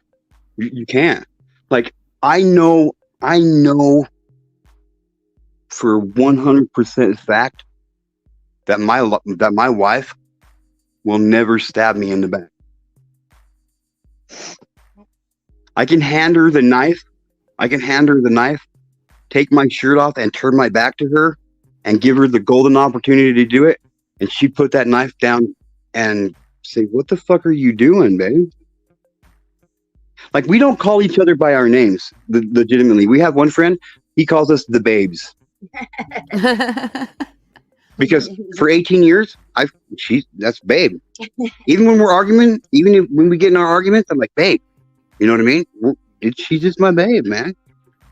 And she went after she took on a fucking dog for me, so that means the world to me right there. So, like, I've been bit like 26 times by dogs, so I'm just like a piece of jerky for dogs. And this fucking dog had me backed up against the fence in a corner, and the lady's dog who it was legitimately like, "Oh, she's just playing with you." Well, I'm glad one of us are having fun here because I don't consider this fucking playing because this dog looks like he's about to fucking eat me. And my wife grabs this star wrench. You know what a star wrench is, right? For a tire. Oh, yeah. She grabs this fucking star wrench, dude, and she straight fucking goes after this dog, dude. This fucking dog looked like he just meant his maker, dude, because this dog, and I ran like a bitch. I don't know what to say. I like here's my weaknesses. Okay, bodily fluids, dogs, and cotton balls. Cotton balls. Those are my kryptonites. You know what I mean? And she's my knight in shining armor. Wow. You know what I mean? Like before I got with my wife, I had been in some real serious relationships. I was with this one girl. She decided she wanted to move to Tennessee. I didn't want to leave her. I couldn't just pack up and leave. I told her I'd be there at the end of the work season. So I was sending her money this whole fucking time, going through adoption paperwork. All I needed to do was to get to Tennessee and sign these papers, and this little girl would have became my legal daughter. And I called her 6 days before Christmas, and legitimately, she's like, "I need to talk to you." And my heart instantly dropped.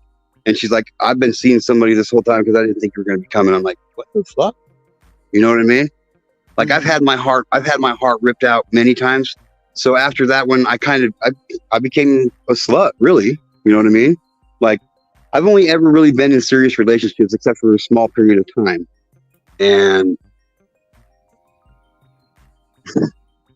my wife is the most amazing fucking thing to ever happen to me. I can tell you right now that I would not be sitting here having this conversation with you if not for her.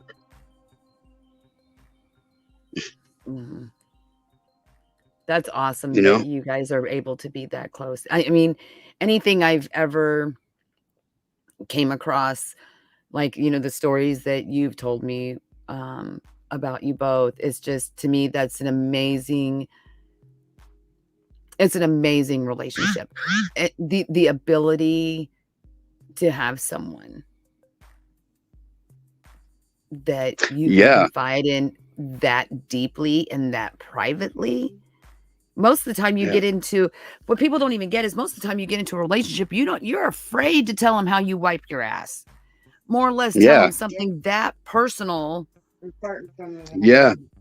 You're like, "Oh wait, I gotta go to the bathroom." My son would tell me, out of the 5 years him and his wife had been married, he goes, "I've never been around my wife when she took a shit."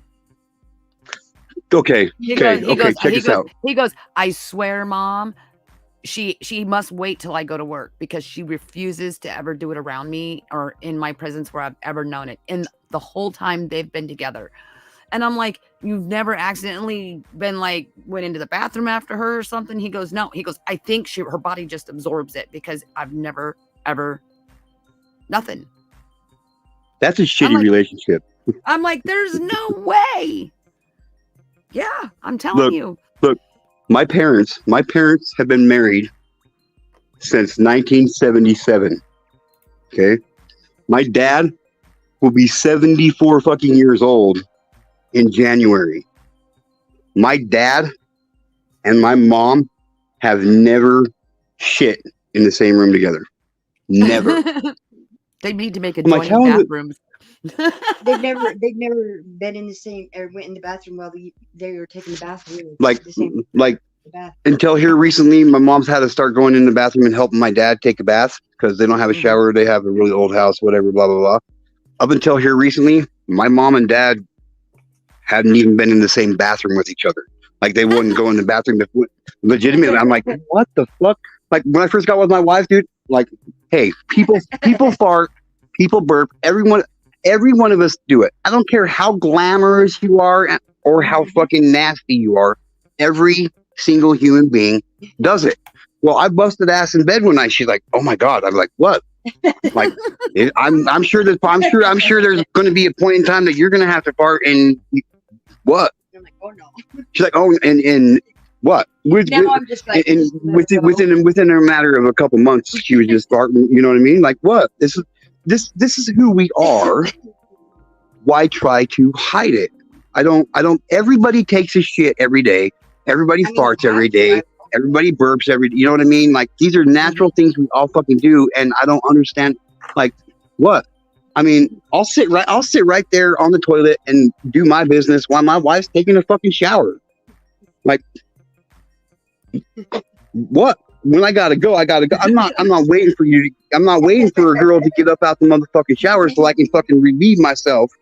You know, especially now that I don't have a gallbladder, because once that gallbladder comes out, dude, you're going to the bathroom right fucking now. It doesn't matter if Jesus Christ is in there taking a shit. You're taking him off the toilet, saying, "Jesus, put that shit on hold for a minute because I got to go."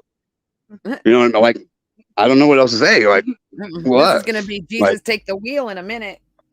Yeah, you know what? When you have kids, because God help me. When you have kids, I will say this: you will never ever know what it's like to have a peaceful shower or go to the bathroom by yourself again. Since the day I had kids, I gotta go to the bathroom. Yep, it's Mom, I gotta go to the bathroom, or I'll just be like, oh, I'm gonna take a nice hot bath. Yep. Mom, got some candles lit. Yep. Mom. Yep. And some of the best conversations, like if we have to talk about a serious subject, do it when I'm in the bath. Because I am not going to get more calm or more relaxed or not upset. The house could burn down, and if I'm in the bathtub, it's probably okay. Yeah, I mean, shit. I mean, the house might not be here when I'm done, but at least my tub will be here. I mean, yep. Call the fire department. I'm enjoying my bubble bath. You know, Mom, I just wrecked the car. Okay, it's all right. We'll just get another one. I'm in the bath. But you know what I mean? So it was like when it came to serious subjects, I'm like, do it when I'm in the tub. And so literally my kids, they had a bean bag and it would be next to the tub. So if they had to discuss something that was important, they would wait till I took a bath. Of course, the curtain would be closed and such, but well, of course. I mean, it was a good time to catch me because they're like, she's cool. She's nice and calm right now. Right. Yeah. I mean, I never went in the bathroom when my mom was taking a bath or my dad, but I knew if I wanted to get my way, get them when they were in the bathtub. Yep. Mm-hmm. Or when they're like half asleep. Yep. My dad, not so much. Like, I think he's more wise when he's half asleep. And I'm like, how in the fuck did you even know I was trying to do that? Like, I didn't even realize I was trying to do that until you pointed that out. But holy shit, bro. Like, wow. You know what I mean? Like, it's weird. But oh man, I just want to tell you too, whatever, people can say whatever they want, but like my wife and I, we have people come to us all the time and tell us that they're so jealous of our relationship and how we are with each other and whatnot. And we had a friend the other day who actually asked my wife, she's like, you don't get jealous that he's talking to all these girls from YouTube? My wife's like, no, why the fuck would I get jealous over that shit? I'm looking at her like, Yeah. I'm like, no, why the fuck would she get jealous over that shit, dude? Like, my wife's my biggest motherfucking supporter, dude. So, like, she And she that just said herself, she's like, I know where his heart's at. What? exactly. Not only that, and you know what? The people that say those things are the people that are insecure in their own life and their own relationship. Yep. Yep. And so when you have a significant other that is 100% supportive of the things that you decide to do or choose to do or change careers, that's the person that you're going to be like, thank you for being supportive of me and, walking through this path with me. Versus someone that is going to be like, well, why are you doing that? I don't think this is a good idea. And then next thing you know, you're doing that job and you find someone that is supporting you. And guess where you're going to go? To the person that's supporting you on it. You're going to go to them and say, hey, guess what I did today? That right there will be the biggest division in a relationship by you not supporting your partner Yep. in their career moves or their decisions. And if you show that person that you have trust and like faith in their ability, it will draw you closer together to that person instead of pushing you away. Absolutely. You know? Absolutely. Like like once, I don't really like telling the story, but one story I like to tell is my cousin robbed this convenience store in the middle of the night once, and shit got all crazy, and cops were called over to my house because it was all fucked up. But so these detectives went to my wife and said, hey, or they came to me first, and they was like, we need the key to your safe. And I said, what do you mean you need the key to my safe? My wife's got it, dude. So they left this police station, went to my house, got my wife and said, hey, your husband said that you had the key to the safe. We need the key to the safe. And my wife's like, I don't know what you're talking about. My husband's got the safe key. You know what I mean? Like, we don't even have to be together to be on the same fucking page in any situation. And it's because we talk. We spend our life together. Like, a lot of people don't know, I'm 100% disabled. Like, I can't work. I can't, my back's so fucked up, I can't wash my own legs in the shower. You know what I mean? My wife and I have been living off of a single SSI disability income for the last 3 years. My wife has been my 24/7 caregiver. Not just my doctor says this, but my doctor, my psychiatrist, my counselor, for the last 5 years. And we spend a lot of time together. So it's just the most amazing thing I've ever had in my life, dude. And I mean, I got 2 amazing children, and my marriage will always be the most amazing thing in my life. You know what I mean? Mm-hmm. My kids are going to grow up and get married themselves and go on their own journeys in life, and that's great. But this is for the rest of my life, man. And it hasn't always been perfect. It hasn't always been great. She's left me, like, straight up left me 4 times, man. Said, I can't do this now. I can't do this, man. You got to get your fucking shit straightened out and figured out because it's not working for me. Like, when I tell people that I sit here today and have this conversation with you right now, Inky, only because my wife saved me. That's beautiful. That's amazing. And I if can you honestly don't have say that that, like, support system, you can go down that mental. So when you don't have a support system around you, especially with the trauma that you've been through and the trauma that she's been through, you can very easily go into a very, very dark place. Mm-hmm. oh, And she's helped like, keep you uplifted. because trust me, okay. When I tell you that I used to hang out with motherfucking real gangsters, I mean, I hung out with real gangsters, man. Like, I had a very fucked up life for the first 22 years of my life, dude. And And I I don't know why I don't get it. I don't get why she loves me so much. I don't get why she sticks it out with me. And I'm a handful. I can look at myself in the mirror and tell myself I'm a handful. I know this. I understand that. And there's nothing I can do about it. Like my mental disorders I got, every day that she's here, I wake up and I see her face. I get goosebumps.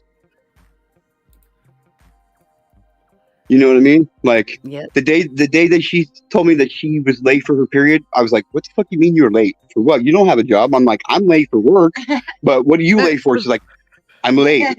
I'm like, "Oh shit!" So I went to the store. I called work. I said, "I'm going to be later than I am right now." Went to the store.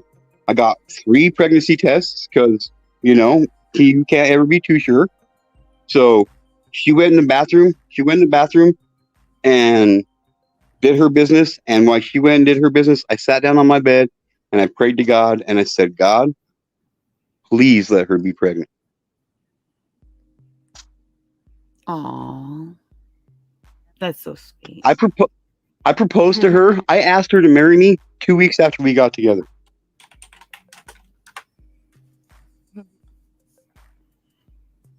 You know what I Wow. mean? Like And when I have tell beautiful people, babies now. "Oh, I got some of the most amazing children in the world, dude." My son is so smart; it's almost hard to have a conversation with him. Yeah. Yeah. Like he's getting ready to start his senior year in high school, and he's already got 4 college credits. He's getting ready to, by the time this summer's over and he starts his first day of senior year, he'll have 8 college credits out of the way already. My daughter, on the other hand, if there was going to be a female version of me, she's it. 100%. 100%. Like she don't give a fuck what you think. She don't give a fuck what you say. If she's got something, she's gonna say it, but she's respectful about it. You know what I mean? Mm-hmm. And she, I'm blessed. I'm blessed, dude. And when people come up to us and say, "Hey, man, like I'm so jealous of you," well, then change your relationship. I don't know what to tell you, man. Like you know, my wife, like I said, my wife is my knight in shining armor, and I mean that. Aw. Like she's she's the one that saved me. She's the reason that I sit here and I take every single breath I do to this day. And I fully recognize that.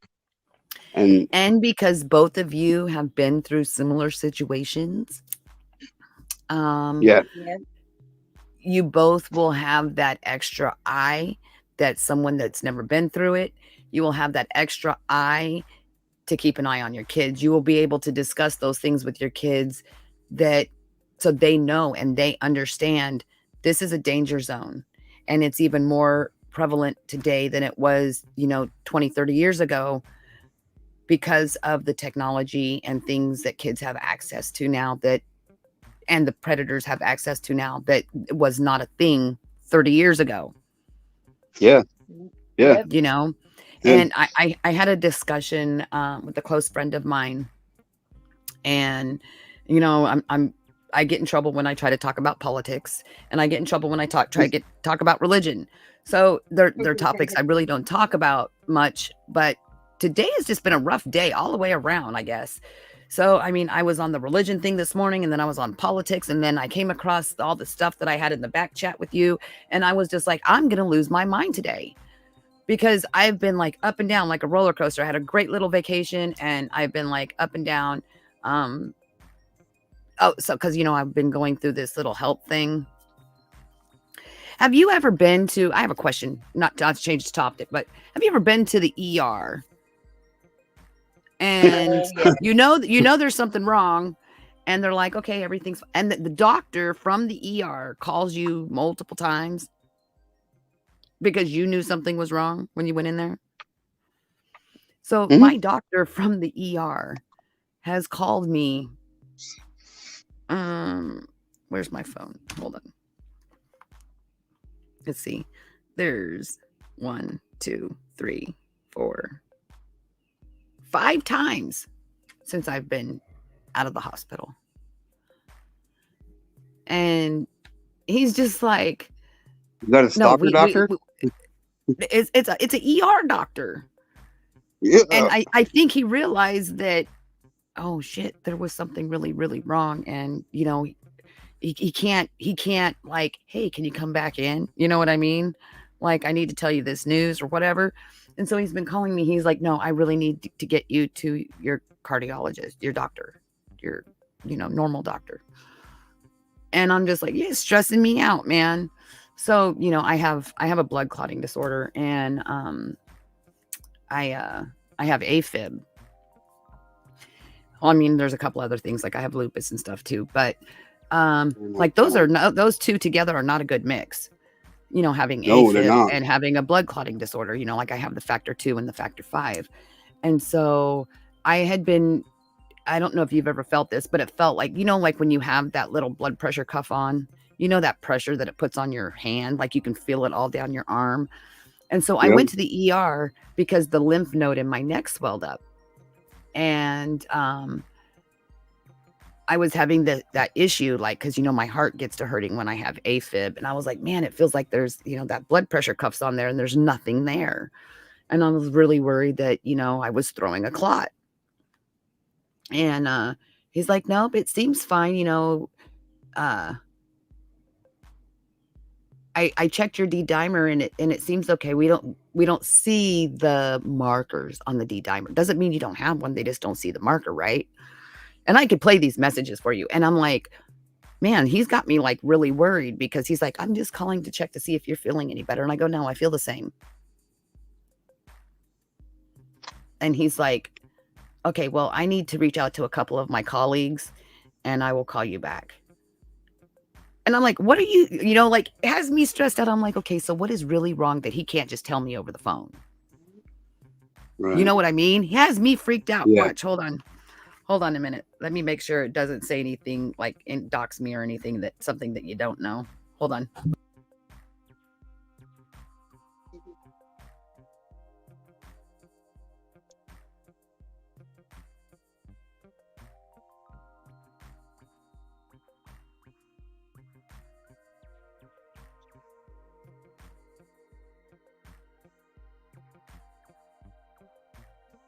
Okay.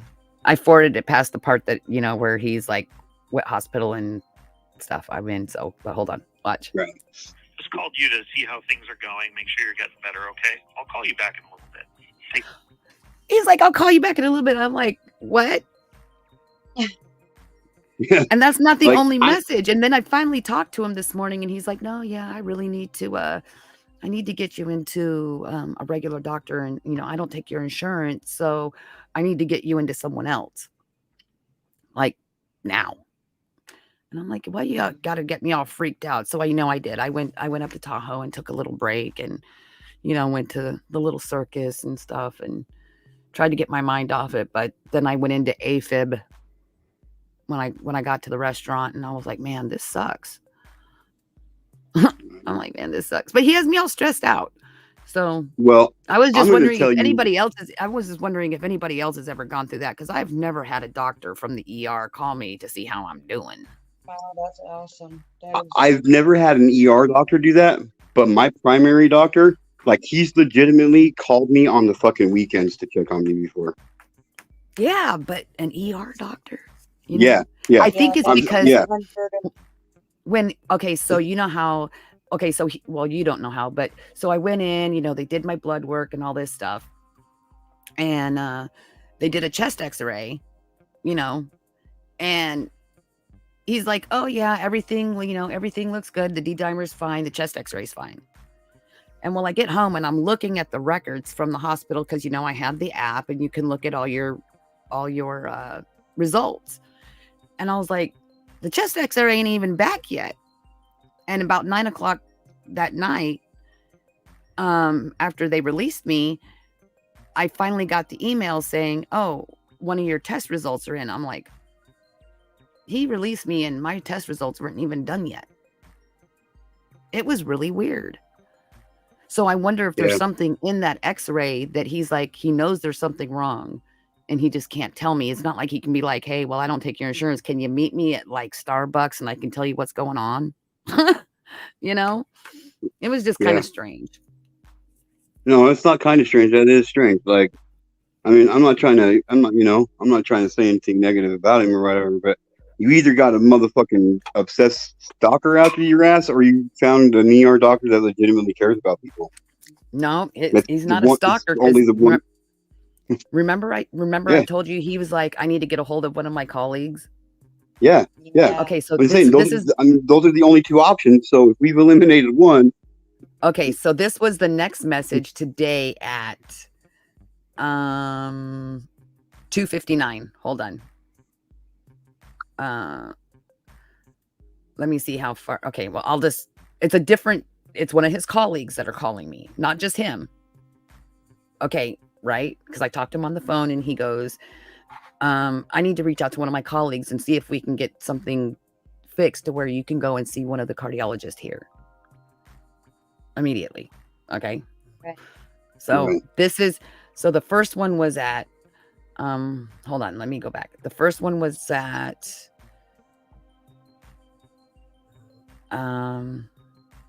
7:33 p.m. the day before, last night. And then I talked to him on the phone this morning. And then he said he would have the colleague call. And then this is the colleague. Wait, can you hear it? El Camino Hospital. Okay. My number is 650. Was the emergency room doctor. See, And he they goes, the emergency room doctor told me to call you. Did you hear it? Yeah, Yeah. yeah, Yeah, that's why I'm like, well, it's not a weird stalker doctor. yeah. Right. And I I'm was just, like, I was just saying, it's either one or two. He's either a weird stalker doctor, or he's an ER doctor that legitimately cares. So since we've eliminated the stalker doctor theory, it only leaves one. He's an actual ER doctor that cares about people, and that's fucking Right. priceless and not ever heard of in this country. oh, I don't know. It kind of has me a little worried, and I've taken a little hiatus from YouTube, because I've been trying to rest up, the lymph node is swelled up. And even when I had a tooth infection, I had never had a lymph node swell up. And it kind of worries me just a little bit. My voice is a little more raspy and I'm just like, man, I hope there's not some kind of, weird tumor or anything going on. I'm like, I don't need any more drama. Right. Yeah. And I am. And Well, I just turned 50. Shh. Wow. It was my birthday, like last week. Yeah. And it was my birthday just a few days before your birthday. I know. Is your wife a Cancer? Oh, she's a Pisces, isn't she? She's a Pisces, yeah. Yeah. See, I remember. Now check like this out. You want to? This is my family's signs. Okay, I'm a Cancer. My wife's a Pisces. My son's a Leo, and my daughter's a Scorpio. That is awesome. Yeah, game time around here gets really interesting It's sometimes. a powerhouse. Yeah. But when we're all on the same page, we're invincible, man. And you have water signs, and water signs are really, really compassionate and loving and emotional. And then you have that one Leo that kind of stands out that is more dominant. And a Scorpio is also very dominant. So them two might butt heads a little bit. Yep. I was gonna say them two are gonna bump heads. But if they get to where they meld real well together, them two they're gonna conquer the world together as a team. Yeah, and I tell them that almost every single day. Like, look, I know you guys bump heads, and that's great because you got to have differences. It doesn't matter who you are. You got to have your differences and your disagreements because that builds you up and makes you stronger. But they stick up for each other. And they do. Like my daughters came after my wife and I because she was like, I can't believe you're going to sit here and talk shit on my brother behind his back. Yeah, like, are you fucking like, you know what I mean? I'm like, wait a minute, you were just sitting there bitching at him like, we're not talking shit about him. We're just saying, but like, Well, yeah, they straight up 100%.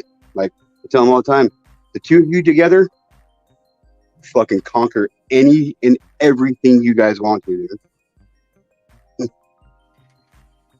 100%. Wow,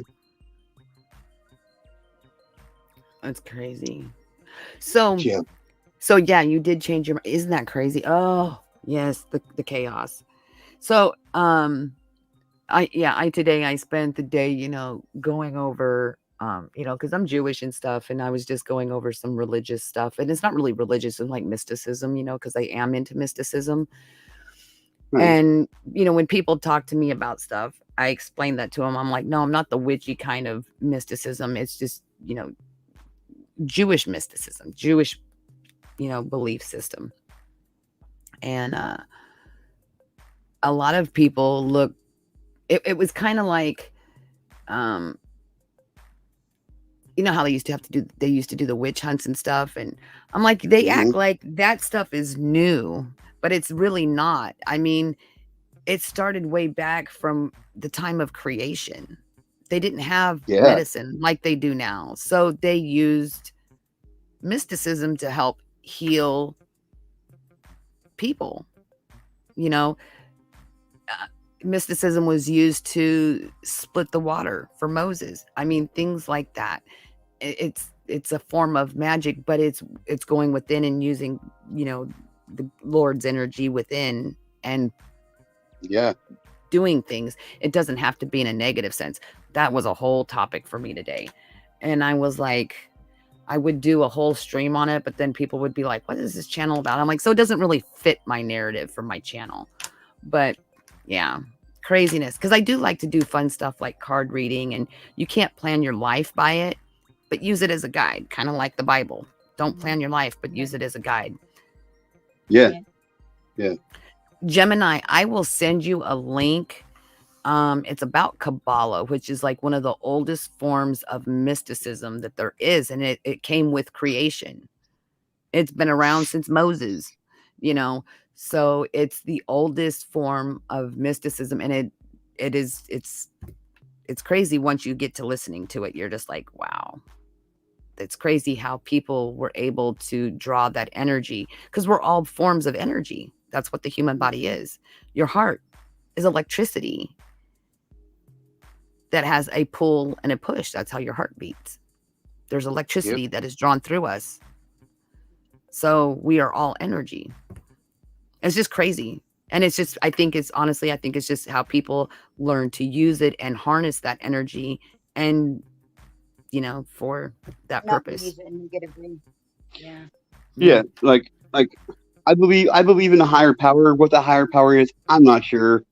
I just know that it's better to live a noble and honest life.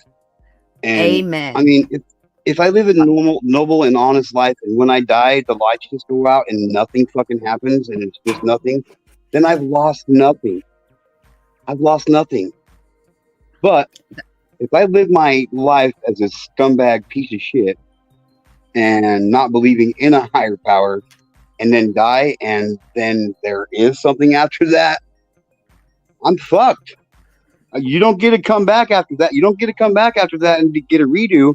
You know what I mean? So I'd rather live my life believing in a higher power and dying and finding out that there ain't one than living my life not believing in a higher power and dying and finding out that there is one. Because if that happens, I'm fucked. It's too late. Yep. You can't go back after that. You know what I mean? And like I say, there's nothing wrong with living an honest, noble life. Even if Of, nothing of happens more, after this, exactly. A moral life. And it's your moral value.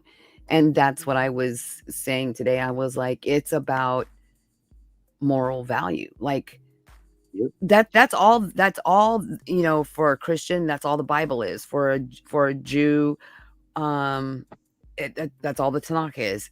For a Muslim, that's all the Quran is. It's to guide your life of moral value. That is it. And to yeah, become a grounded and moral person, and not act out of passion or um what is spite, the word? Right. anger. Spite. Yep. I mean, Rebellion, and that's yeah, it. And when you say, you believe in the higher power, and I believe that is a ball of energy. It is an energy source. And you harness that energy and you say, hey, okay, my whatever term you want to use, higher power is, I'm not saying like the sun, but I'm saying like it's energy, yeah, and yeah, that's what I harness when I'm in deep sovereign, or you know distress, or happiness. Thank them for your happy times, and ask them to rid of the sadness and bring back the joy. And I think that's where a lot of the chaos and stuff, like even on the YouTube when I was in the beginning of my stream, and I'm like, there was so much funny and happy stuff, and then people get caught up in that chaos because we as mere mortals, and we have that choice, and we get drawn into the drama, we get drawn into the chaos. And instead of trying to take that chaos and say, you know what, I need to flip this and go back to the joyous part of my life, and the happy stuff, and remember the happy stuff and be thankful for it to drown out the negativity. Like when you get in that yeah, somber mood, your wife does that with you, and she helps bring you back to that place of peace, yeah, yeah, and a lot of people, I think, have way too much time on their hands, and so they get kind of sucked into it. I think about it, I'm like, all these creators, I'm like, how do they have time for this? And I'm talking even small creators, and I'm like, how do you have time for this? And then I realize I could name 5 that stay home all day, that don't work, and they don't try do to. that I don't want it to sound negative, but I mean, they don't have anything else to do, right, and right, so they start picking up this negative energy that's being spit out, and then it starts to spread, Yep. yeah, and then yeah. it has spread throughout the community. Yeah. It's so frustrating because I sit back and I watch it, because I do other stuff during my normal daytime hours, and so I'm sitting here and I'm just like, wow, Yeah, how much crazy. of this I'm, do I want to absorb? Like how much of yeah, Right. this, because you do, when you hear it, you Yeah. absorb that energy. Have you Yeah. ever been around Yeah. someone? What's your wife's name? Her YouTube name? Sugar glitter. sugar glider. Sugar glider. So Sugar glider, have you ever been around someone and you've had a big, long conversation with them, or even 15 minutes, and you're like, wow, I feel exhausted, like I need a nap now? Mm-hmm. Yes. That's Many times. because they draw that energy from you, they refill up theirs, and then they go about your day, and then you feel left drained. Right. Like they suck it And out of you, the mhm, energy. energy Mm-hmm. vampires, I think is what they're called. And there's a Right. lot of that on YouTube. And I'm like, I just Yeah. can't feed into it, and I won't. Yep. You Just know, like that saying, you're only as good as the company you keep. It's kind of an example of that. mm-hmm. Like if you choose to sit there and listen to it and whatever, then that's on you. You got to take yourself away from it. Mm-hmm. You have to repel it. Yeah. Repel it. Like it's the Right. bubonic plague. Right. Exactly. Be like, I got my YouTube virus shot. Right. No shit. Yep. I'm kidding. My anti-YouTube virus shot. There you go. See, like me, I don't really do all the like YouTube following. So, I mean, don't get me wrong. I'm not even a panel whore. I'm just a straight panel slut, dude. Because I don't charge people to do it. You know what I mean? Because I have a message that the more panels I get on, the more people I reach, the more my message is getting out there, and that's Yep. what I'm doing this for. Sticking to the goal. You're a So- non-profit panel hoe. Yep. Yeah, Yep, like exactly. willingly. I'm willing to do it. So I mean, but my wife, she's my secret weapon. Like she cruises through the YouTube streets and she fucking gathers up her information. And if I know one person's got my back and is not gonna lie to me about shit, is my wife. So people will be like, well, you know this channel, blah blah blah. And I'm like, no, I don't. I really don't. Like, and my wife would be like, remember that one time I told you? And I'm like, oh yeah, okay. And I'm like, it's like, yeah, that's what he's talking about. I'm like, oh, okay, well, I kind of, you know what I mean? But I don't really follow. There's only a very select few people on YouTube that I follow religiously, and I'm a bushwatcher to some of them. I think my wife was the original bushwatcher. I heard that before. I've heard that. I think it was on your channel for the watchers. Yeah. And I'm like, Yeah. is that like those of us that are like kind of just like, because what I'll do is, and it kind of sucks too, because then sometimes I have to go back and watch it so I can see what the pictures were or what they showed. And, you know, I'll just let it be playing and I'll be listening to it, not really seeing it. So if someone's showing, you know, like pictures or something on the show, I totally miss that part. Or I'll hear it and I'll wake up in the middle of my like half-ass sleep and I'll be like, oh, okay. And then I'll fall back to sleep, you know? Yeah. That's me too. Yeah. My wife, like, legitimate, like, I don't care what people say. Like, for real, my wife legitimately, she's got my back. I know I can count on her no matter what. Without, I don't, it's like, I don't even expect her to do this kind of stuff. You know what I mean? But there she is. She's just doing it because she just loves me, Well, and it's fucking amazing. There's some vile people out there that'll try to, you know what I mean? Try to manipulate people and stuff, and I'm just not gonna allow that to happen. You know, so you gotta be aware of your surroundings. You know, even on YouTube, like. Yeah. I don't know. You're right, Sunshine Moonbeams. It's now the pig pen. You're right. Hi, Sunshine Moonbeams. Oh, that's what. Tell me about what happened, because I only caught like the end part of that where you were like, oh, I'm so sorry that you got caught up in this, and I was like, got caught up in what? I totally missed it. Okay, so I'll put the channels in the back chat so you know who I'm talking about. But okay, I was brought into another community and whatnot, and then I just started picking up on some things. A couple of other channel creators that go by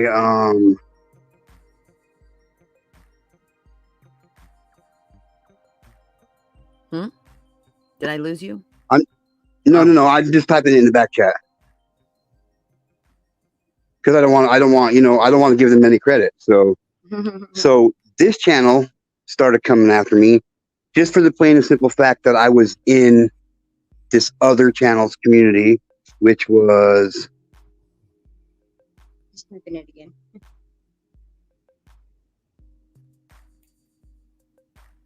Okay. Those two right there. Okay. Okay. Now I separated myself from them because I mean the first channel I told you about legitimately so the first one, is it just called the first word or is it the whole thing? It's the first. I'm not sure. It's so their name is just the first one, right? No. I'm not sure what it is now because I haven't been a part of it for a while. The last I knew, they went by this name right here. No, they even changed it since then. Oh, okay. I believe this is what the channel name is now. Oh, okay. Yeah, I hadn't heard of either one of those. Matter of fact, I'm looking them up now. Right. Well, that first channel I mentioned, the reason why I kind of went off my path because when you fucking call me a pedophile, you know what I mean? Like, oh, I know. 2 days after I went on another panel and told my story, and they heard my story, they called me a pedophile. So, anyway, long story short, like. I walked away from all of it. You know what I mean? Legitimately, I said, I'm not doing this. Like, it was hard enough for me to do it in the first place. And then for about the last month and a half. Everything's been good and everything's been kosher. And then I just seen this little thing on YouTube Studios where it says mentions. I had no idea what that shit was about, so I clicked on it, and lo and behold, here they are. The second channel I showed you, Mm-hmm. sitting there, puts out this live and shit, and it's like I went back and I watched part of it, and I'm like, wait a minute. I started calling the pig pen long before I even knew who the fuck you were. So don't be so egotistical and narcissistic that you think that I created that to put you in it there, bud. Yeah. You know what I mean? Right. Like, 'Cause you're and then he pops off at the mouth what he says about you, and I'm like, dude, I still feel like a piece of shit, dude. How did You're he the even know most about me? because here's why, because they were watching. He must have followed Yep. you. Because they were Following watching. him. They were watching from the pig pen. He was watching Yep. from the pig pen when we were in my chat talking about licking frogs' asses. Oh my You know what I God, mean? that's so freaking funny. And I like thought about that legitimately, for like 3-4 days. I mean, for real, I'd still like to know how that came up in conversation. I want to go lick a frog's ass to see if it'll get us fucked up. You know what I mean? Like, I want to know how that conversation went down. So, Wow. but he just, and I'm not even sure exactly what he said, but all I know is he said something Yeah. about a person that I haven't known for very long, and I feel fucking blessed to have met her, because Inky, I legitimately mean it, and I'm not trying to love bomb you or anything like that, because I don't do that kind of shit, for one, and that's just not me, man. But you are legitimately one of the most kind-hearted, polite, decent, caring, unbiased, accepting people I've ever met in my life, and I've met a lot of fucking people, man. And the fact that this channel wanted to say kind of try to say something negative, that you were talking shit about him. Look, I have never even heard you talk shit about a shit. You know what I mean? Like, now this is probably the most you've ever heard me talk about what's going on YouTube, because I normally don't get caught up in the bullshit. Yeah. And that's like what drew me to your channel. You know what I mean? Like, I mean, you and like just there's a whole group of you guys now that I consider like basically like my big sisters, dude. I mean, I got 5 siblings. I have a relationship with one of them, and none of them are because of my reasons why. But like, you guys are the big sisters like I've always wanted, dude. Aww. And I mean that. And I mean that, dude. I don't like, the thing with me is I don't say something unless that's what I fucking mean. You know what I mean? Wow, if I'm doing something, if I'm doing something, there's a specific fucking reason why I'm doing it. Because if I don't, thank you. Because if I don't, then you got me all frustrated now. Yeah. Sorry. Okay, so here's the thing with me, okay? I have a very hard time saying the word specific, okay? And yes, it's because I don't have teeth, okay? Yes. When I had teeth, I could say that word very fucking fine, just fine, but now I don't, so I can't, okay? But usually I'll be like, and I need to get, and I pause, and my wife just came out of the background, specific! I'm like, oh, thank you, babe. So she just noticed that I said it without struggling through it. And, I just had to say thanks, because that's how she is, man. Like, I'm telling you, we build each other up so much, dude, and whatever and whatnot. And you know what?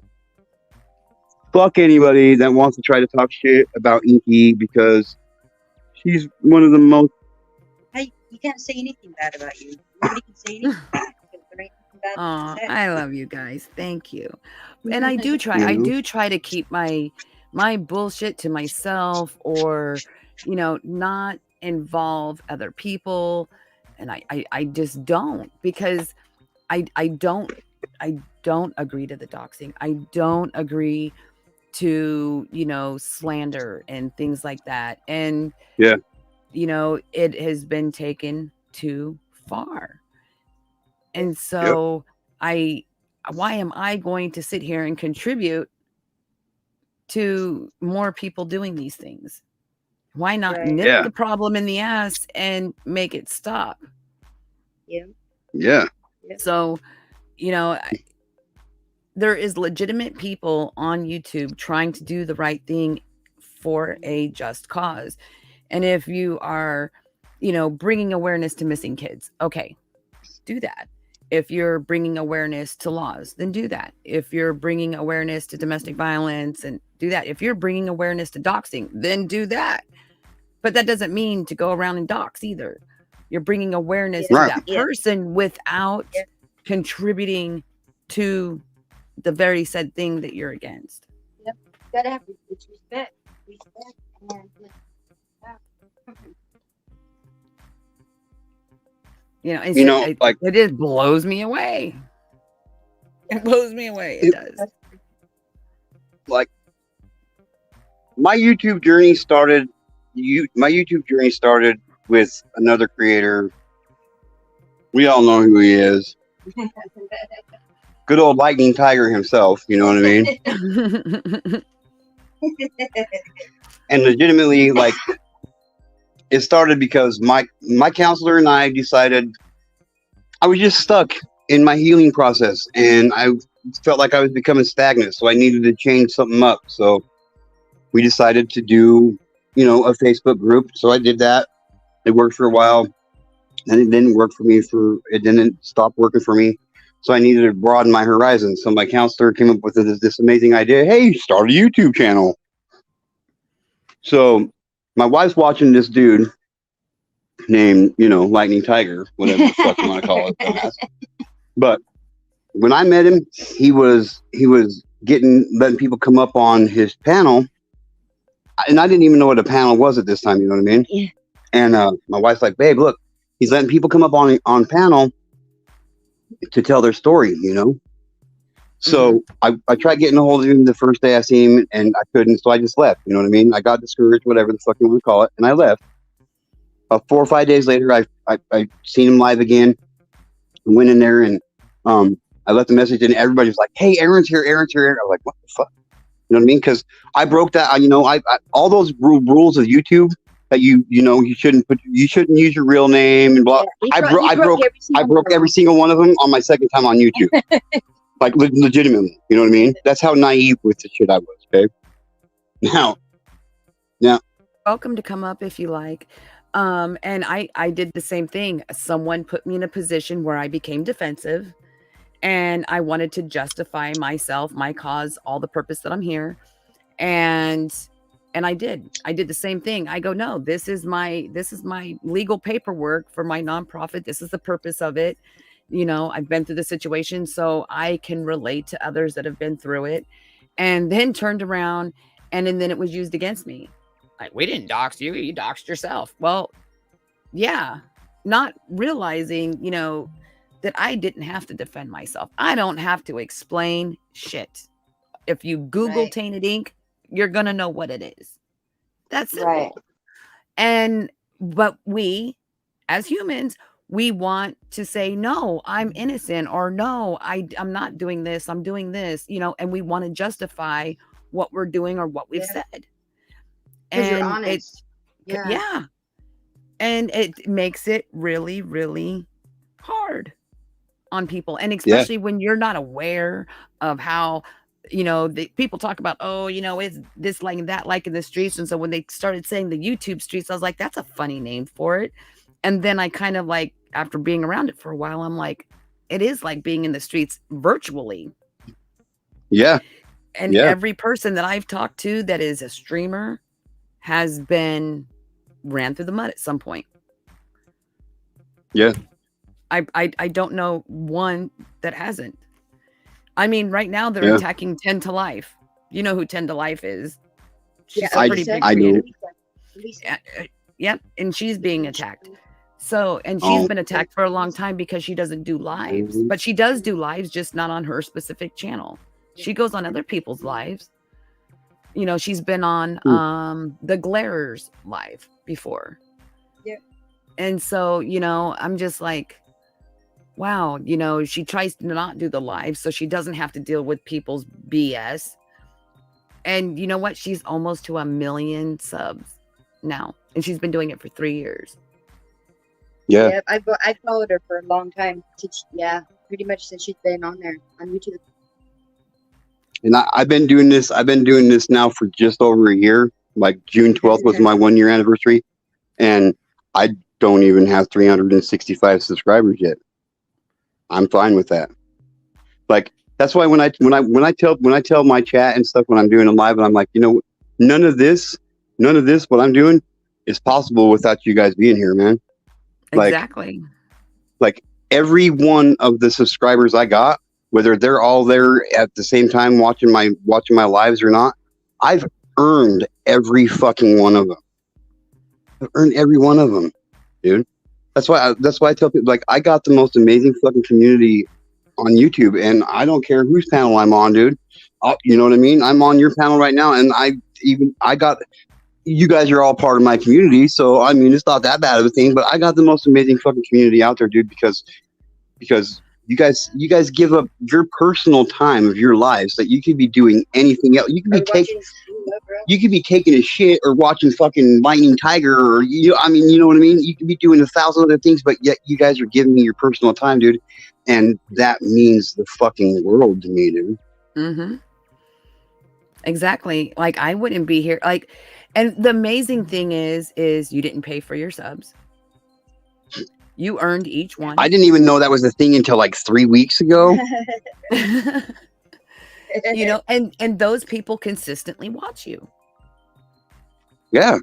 Yeah. You know, when you're on and they're available, they will watch you because they enjoy you. That's why they sub to you. And then you'll have the few that sub to you because they don't like you or they want to stalk you or whatever. But they're still giving you the hours. Yeah, and see, and I even thank you to the haters. Thank you. You know.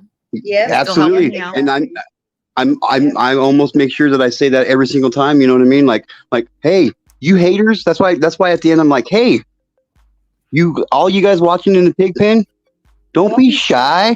Come say hi. Yeah, you're helping me out anyway. You might as well conversate and be part of the fucking discussion. Yeah, exactly. Exactly. You know what I mean? Like. Now, if I was now, see, I speak a little bit more freely when I'm up here under Just a Nobody because this is my more of a free, you know what I mean? This is my Just a Nobody channel. Now, there's a specific reason why I call myself Just a Nobody on this channel, and it has to do with the movie with Johnny Depp in it, and you know, it's one most people haven't never even seen it, and like. His name translates out to just nobody. It's a Native American movie, and like this person that was just a nobody in his tribe ends up being the hero at the end and saving everybody because, you know, it's just the way shit works sometimes. So this just a nobody actually became the most important somebody. Got it. Yeah. You know what I mean? So but the people that follow you and watch you, they enjoy you because of who you are and what you stand for. Yeah. You know. You know, on stalker, just kidding. I love you all. Full on stalker. Oh, sorry, I wasn't posting these. Oh, thank you, Gemini. He says, please take time to hit that like button and support the Inkies. Hell yeah. We always love Gemini. He's a busy working guy now. He never comes in and hangs out anymore. Yeah, I'd like to see him in my community sometime. Just saying. Yeah, he's just funny. Saying. He is. He's really funny. Here I am, slutting myself out there again. You know, like I told my wife, I told her one morning, I was like, babe, okay, I fuck it. I'm just gonna become a slut. She's like, what the fuck are you talking about? I said, just on YouTube, babe. I don't care whose panel it's going to be. If somebody's live and I've never been there before, I'm going to go in there. I'm going to say hi. I'm going to fill them out. And if they give me an opportunity to come up on their panel and sell my story, I'm going to fucking sell my story, man. I'm going to pitch my shit. And you got people saying, oh, you're just a panel. It was, I still get nervous when I go on others' panels. Like, like if anybody's ever watched me, like I'm so more outgoing on my own, but when I get on somebody else's, I become shy because one, I don't know their community. I don't know if I say something that might offend someone. Okay, because I was gonna call bullshit on that because like I've do. never I had a still get conversation about nervous. licking frogs' asses before with somebody like and you Oh my carried your God. own perfectly fucking fine on that like for Oh a my good God. 2 That hours was, almost. You know what I mean? So I'm calling bullshit on that one. You're perfectly comfortable up on my panel, so I, you I know still like want to, I still want to know the first person that tried it to find out that it's not a good idea. that's I what I'm know, saying. right? That's what I'm saying. Like I wanna be the fucking fly on the wall in that conversation. I wonder if we licked that frog's ass over there, if it'll give us a fucking rush, or Make us speaking. what the, you know what I mean? Like, how the fuck? That's what I want to know. Like, Oh my goodness, did that's did so you lose funny. a shitty bet? Or? Oh my gosh. Okay, so I got to tell you. So, my puppy dog, he travels with me everywhere. He went on vacation with me. And Right. he had bubbly belly. Sunshine's going to be Oh, rolling here in about 5 minutes. He had bubbly belly and I knew he wasn't feeling good and I was like, "No, we're going to go. We're going to, I'm going to try this out." That was a bad idea. So, we're a couple hours into this trip and he's just like, just talking away. And I was like, man, I think he needs to go to the bathroom. Maybe he's just being cranky and he just wants petting and love and attention and mom's driving. So, he's just not having it. Well, no. And then, what dog butt smells like. And so oh I'm God, like, we got a Chihuahua. Yes, I know what dog ass smells like. Oh my God. and so I'm like, oh, he just busted ass. And so I'm like rolling down the window. I was like, wait, I think he pooped. That smells more like poop. Oh, no. Like, it had more of a little bit of a musky smell. And I was like, oh, It's got that snap. staunch to it. Mm-hmm. Yep. And I was like, oh no. And so I literally had to stop, pull over, clean out the car. He had an accident, poor little guy. But I was, as soon as I turned around and saw it in the back seat, I was laughing so hard, like my abs were hurting. I couldn't breathe because I was like, if you're one of those people that when you get nervous, you laugh. And I started laughing and laughing. I couldn't even breathe. My eyes were crying. And I was like, oh, this is not funny, but it is so funny that it's not funny, that it was funny. Yeah. Yeah. I was dying. You know what'll take care of that for your dog? Give him a teaspoon of honey. Pure honey. Give him a teaspoon of or a little bit of peppermint. Most dogs won't mess with peppermint because it's too stout for them. But honey, dogs love honey. Give them a teaspoon of honey, and it'll settle all that. You will be able to drive across the United States and back without having a problem. Yeah.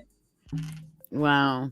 Well, normally he doesn't have a problem. I think he ate something that upset his stomach because normally he's a great traveler, and yeah, I think he had something the night before because he was kind of like throwing up before I left, and I was like, oh, it'll be okay, he's probably got it all out of him.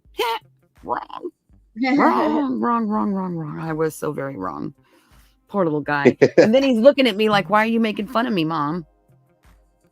My belly doesn't feel good, I'm like, oh, snaps. Yeah. Yep, I knew she'd be laughing. She's like the worst, and then she has the little green puke face.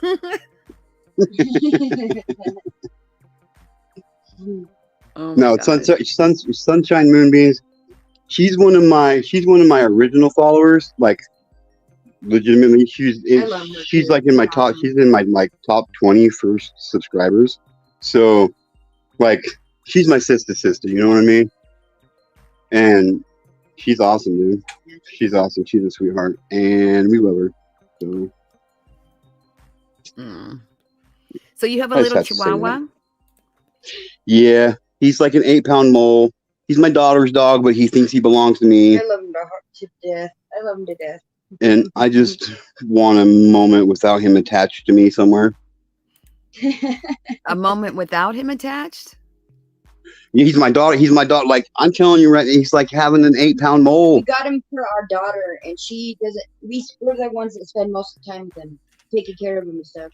And she's with her friends and all that shit. And it doesn't help the fact that I was holding him when his eyes decided to open for the first time. So the first thing that he got to see was my beautiful fucking face. We locked eyes, and I'm like, oh shit. And I mean, I love the dude. I'm just giving him shit. You know what I mean? But he's like having an 8-pound fucking mole. Like I lay down a lot because my back's so fucked up. So I lay on my stomach a lot, and he'll legitimately wait for me to lay down, get my arms tucked over top of my pillow, and then he'll come and lay right underneath my chin with his balls, on his back with his balls and his wiener staring me in the face like, "Hi, Grandpa." I'm like, oh my god, come on, dude. It's so cute. It's so cute. It's horrible. It is cute, though. But if you check out my Just a Nobody channel, you'll be able to see him in action. We call him the Chihuahua Ninja because he's badass. Oh my god, is it Chihuahua Ninja? Yep, Chihuahua Ninja is what I call him on YouTube. But he's got an underbite and an overbite. So when he sleeps, you can see his teeth. Yeah, like so it looks like his body smiling. Yeah, but he looks like he's got like, what do you call him back? We called him back when we were in buck teeth. You know what I mean? Teeth. But they're like they're like extended buck teeth. Like they go so like cute. It goes past his canines, and his little jaw. You can like see his little jaw like all crinkled up because there's just so much skin and no bone. And like we gotta chop his food up in little pieces because he can't eat it. He has a hard time chewing it if we don't. Aww. He'll look at us and he's like, yeah. "The fuck you want me to do with this, man? It's fucking bigger than my mouth." I'm like, "Well, like, he's cool. Yeah, he's awesome. Oh, I bet his little smile pictures are hilarious. Oh, they are. Oh, they're great. He'll be asleep and he'll be laying on his back, and his lips will. You know how dogs' lips fall down with gravity. You know what I mean? There he is with all of his glory, his balls and his wiener and his fucking jaw just sticking out and just smiling away, snorting up a motherfucker, just like, "Don't move, Grandpa." I'm like, oh my. It's great. I know. I think that's the only time that I ever go, I wonder what it would be like if I got my dog fixed, because he likes to lay on his back, showing his twigs and berries. Yeah. It's the only time that I'm like, and so I take the blanket and I nonchalantly just cover him up and I'm like, "Here, Mama, protect your package." No exploiting. Yeah. Right? Yeah. But I'm teaching him to sing. Oh yeah, it's so cute. He howls and does this little. It's so cute. It is so cute. Like I've got him. So I've been working with him so much. Like I can legitimately just go like, "Woo," and he'll basically he'll almost match it perfectly. Be like, "Woo." You're like, "Woo." It's great. It's great. I love the little sucker, but I go to the bathroom. He's like, "Grandpa, you need some help?" I'm like, "No, go back in the bedroom. Go back in the front room, dude." I'm like, "Oh, Grandpa, you got the keys? You taking me for a ride?" I'm like, "No, I'm going by myself." And then there he is sitting on my lap. And I'm like, "Holy shit, dog." Wow. Yeah. So what has your lives been about recently? And here, let me go get your link real quick and I can put it in the chat. So if anybody's in chat that has not subscribed to you yet, that we can share your channel. Let me go grab it real quick. Do we want to call it today or yesterday? Because I did one. Well, technically it would be yesterday, but anyway. So yesterday's live, I had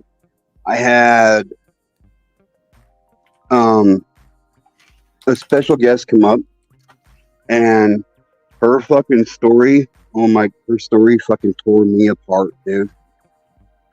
Tore me apart. Just when you think that it couldn't possibly get any worse, fucking smack! Fucking semi doing 190 fucking miles an hour coming straight head on at you, dude. Just boom, and you're like, oh my god, dude. Oh my god, my heart just pours out to her. Like I want to cry right now just thinking about it, dude. What happened? Well, she was up on my panel telling her story, and she You probably know her. I'm sure Oh, you probably heard of her. I can't remember what Midnight her Val- name is.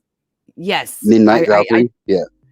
I didn't get to watch it because I believed I was out of town. I was on vacation. I literally just got back at the wee I hours just of this morning. Yeah, and I was gonna chew your ass about that. Okay, my wife and I have legitimately been sitting here for like 4 or 5 fucking days, I'm like, have you heard from Inky yet? Have you heard worried from sick Inky about yet? you, worried sick about you, girl. Yeah, because I was like, okay, I'll just pop in and out of, others' chats and, visit and stuff to let them know that I'm still alive.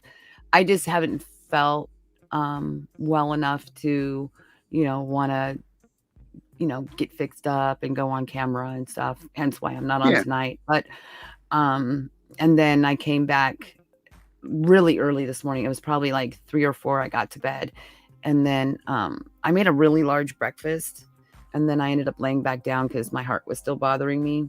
And then that's earlier before I made breakfast is when I talked to the doctor. And then I made breakfast. And I was like, maybe I'll go lay back down. Damn him. He got me all stressed out. Damn doctor. But yeah. And I felt bad too because I was like, everybody's going to be like, where's she at? She normally stops in and says hi.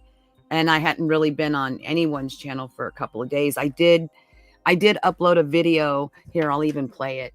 I did upload a little video, a little snippet of my little trip, because they're doing that Degen Island on Miss T's channel.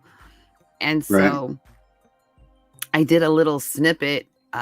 We have Johnny Yarbrough also, not to tell his personal business, but he also went through something similar to you. And he did, I think he worked Carnival. And so it just reminded me of him being there at the circus. And so, hold on, I'll play it. I thought it was kind of cute. Let's see. I don't know if you'll be able to hear because I always have a hard time.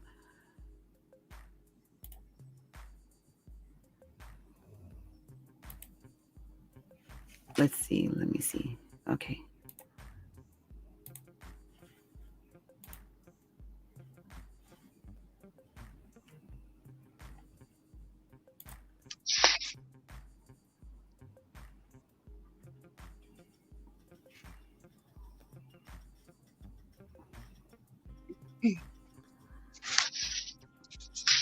I hope you can hear it. Nope, I can't. All I can hear is your background music. Okay, let me try opening it up from another window.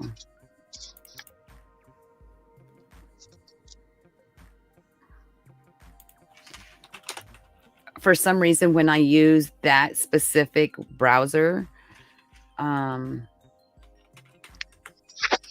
it doesn't connect to my audio. It's very strange.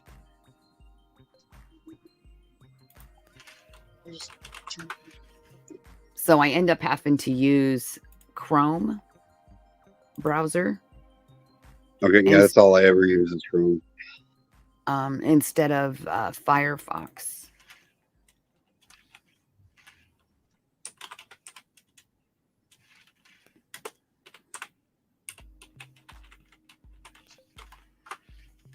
Darn it, when my nails get too long, it makes it so hard to type. I know, I have the same problem. A little brat.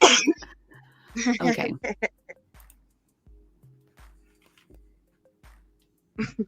Okay.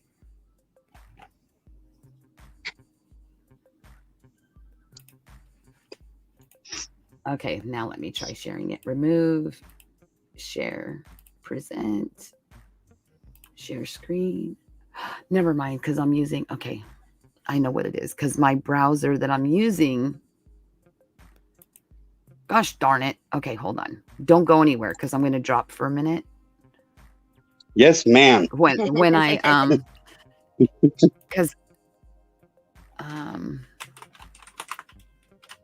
when I switch my stream over to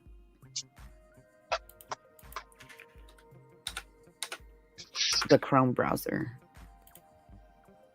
hopefully it won't. We'll see. There's just going to be 2 of me in here for a minute. Oh, damn, 2 inkies. I don't know if that's going to be a good thing for me or not.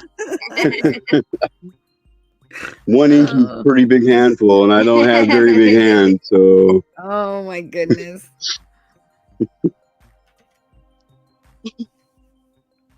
Well, you know what they say about people with big hands, right? They got big feet. Big gloves. Big gloves. They need big gloves, you know. Okay, enter studio. Okay, let's try this.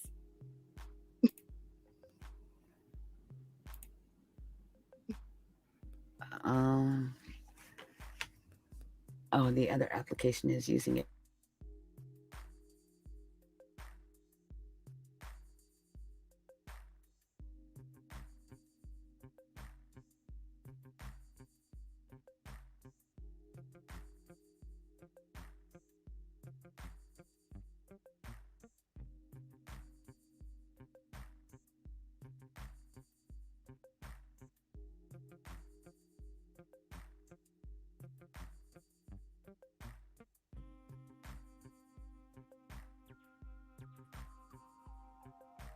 I'm back.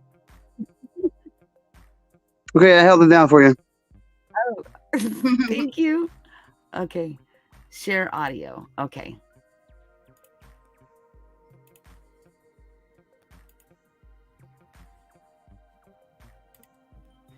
Anyways, I thought it was cute. Yeah. I am not good at editing, but so Johnny, because he worked at like the carnival or circus or whatever, I was like, oh, this will be cute because it's like the whole circus theme. And then I did one about donkey. I don't know if you saw that one, but I did one about donkey. I did. I was there for the donkey one. And I'm like, donkey. Yeah. Donkey. I'm making waffles. I'm like, oh my Lord. And in the morning, I'm making waffles. What you talking about? I'm making waffles. It's great. Oh, goodness. So much chaos, but so much bliss. But it was a lot of fun. But that was the little trip I went on. And, you know, the doggy had his drama. And, yeah. Hey, what are you doing back there, Piggly Wiggly? Yeah. Well, like, if I'm going to... Well, if you're going to be allowed to go on any more vacations like that ever again, now that you got my number, you know you got to at least say, "Hey, I'm still alive. I'm good." At least once a day, right? Yes. And I will keep you up to date on what happens with, you know, this doctor thing's got me a little worried. Yeah, me too. And I'll definitely put you in my prayers for sure. Yeah, for sure. Thank you. And I appreciate it. And if you notice, like I've had two lives that I have put out for over a week. Like I'm like, okay, well maybe I'm feeling okay. Yeah. And I'm just like, yeah, my wife, every time you reschedule it, she's like, babe, have you heard from her? I'm like, no, I haven't. She's like, she keeps rescheduling it. There's something fucking wrong with her. You better figure it out. I'm like, babe, I don't know how to get a hold of her besides when she goes live. So she keeps rescheduling and I can't figure out shit, babe. So yeah, and it makes me, I feel bad, but then I'm like, I don't, you know, when you just don't have that energy to just push through it sometimes. But sometimes I could go on like right now where, you know, I'm not on camera. And then I put a little picture of me. So it's not like a little silly avatar. And, you know, so it's a little more, you know, personal, I guess. But hopefully, yeah, hopefully over the next couple of days, I believe I changed it to like the 20th or something. The 22nd, I think. I was going to say, if you change it to the 20th, girl, you're behind a day. Yeah, I think it's the 22nd. I'd have to go back and look, darn it. Yeah, it's the 22nd.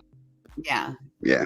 And it's really good too. And I have it like all my notes already down and ready to do it. And both of them are really good. And it's just about a matter of time of just, you know, me, you know, getting on here and being like, okay, I'm just going to do it. Yeah. Oh, sunshine, you're so sweet. She goes, yeah, I'm a little worried. He really is. It's just weird because I've never had someone from the ER and then another doctor from the ER both call me.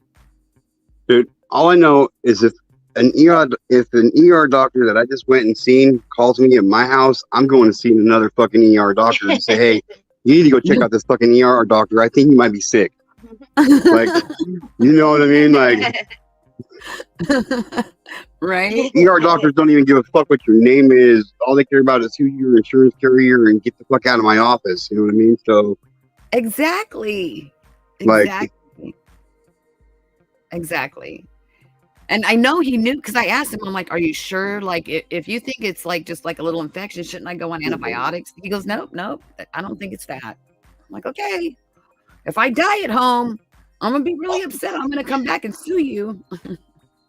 yeah, well, okay, we can just play it like this, okay?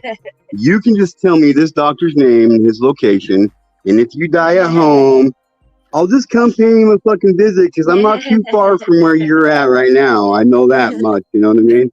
So, like, if somebody don't think I wouldn't drive to right around where you're at from where I'm at to kick somebody's fucking ass, they got me dead wrong. And not only that, now it's on record. It's on record. Yeah. Right. With witnesses. Yeah, with witnesses. Yep. It's on record. I got a friend who's a notary public. I'll have her notarize it tomorrow morning. Right. Oh goodness. So are you going live tonight? More than likely. I like to I don't know, I like doing people call me, I've been called an asshole and I've been called inconsiderate because when I do a live, it's like the live I did today, it was like a spur of the moment thing, you know what I mean? Like everything just fell into place and I said, fuck it, I want to do a live. So that's how I usually do them, but I'm trying to get more into getting the schedule down, you know, and like when I go live, I've done it to multiple other channels before. I don't mean to go live at the same time, but at the same time, sorry, it's a free world. It's nothing personal. It's just, you know what I mean? So I try to,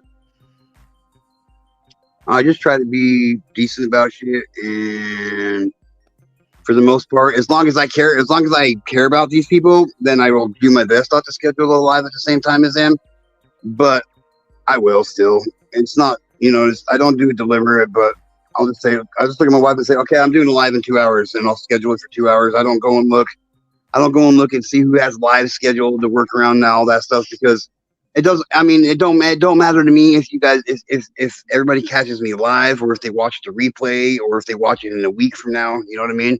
As long as I'm getting the message out there, that's all that matters to me. So like, you know, I'm not here for the same reasons why 99% of all other YouTubers are here. You know what I mean? I'm not here for all that other shit. You know what I mean? I'm here for a specific reason. And yeah, but why? I mean, like I said, we might as well get you monetized while you are here, so then you can recoup some of the time and energy that you have put into it, and it can go towards, you know, building up your stuff for your streams, you know. And that's how I look at it, is the time that I have invested, because, you know, when we all start, we all do come out of pocket at first because you don't have an income coming in from what you're doing. So you take that money that you do make, and it does start off small, and you just take that and then you reinvest in it. So then it just makes your streaming part easier and easier and easier as you go along. And I mean, you do, in a sense.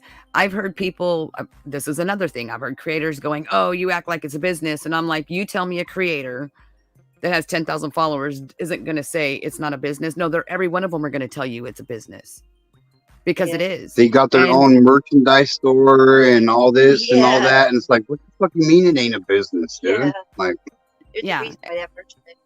every single one of them. I mean, once you hit a certain mark, you know, it becomes business. You know, some can do it for fun or whatever, but then when, you know, when in their mind it clicks, they're all of a sudden it's going to be like, no, damn, this is business. This is part of a business that they run on the side or full time or whatever. Yeah, most definitely. wow, you know, when I switched the what is it called? Like you have, wow, I am really like being stupid right now.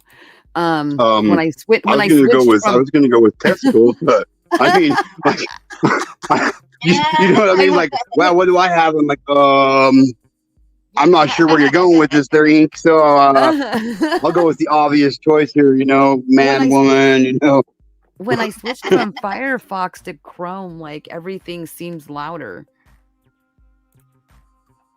Like all of a sudden, like, you know, like the background music was like kind of loud for me. yeah. I think Chrome's the better browser. I really do. I don't use any other browser besides Google Chrome.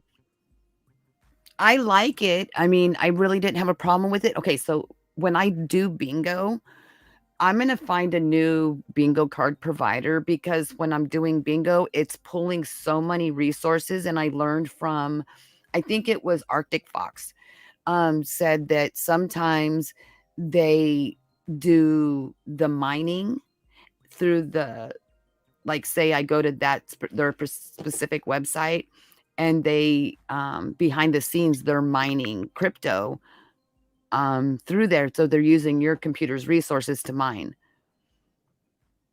And I'm like, why is it when I go to that? Yeah. And I'm like, why is it when I go to that specific bingo card provider that all of a sudden my RAM's in the red because my RAM will be green like it is right now.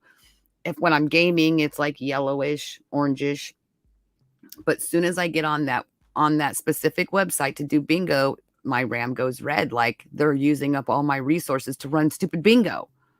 I'm like, that doesn't make any sense. And so he told me to switch to Firefox. And it helps block that out. But it's also blocking the ability for me to run audio from like that page like I just did. So, and I know it's just a setting that I have to fix. But I noticed it when I did bingo. I'm like, man, why does it drop me off my own stream? You notice I haven't been dropped off my stream? Not at all. Yeah. So it's just weird. And so I'm going to find a different place to get my bingo cards and stuff for when I'm doing bingo.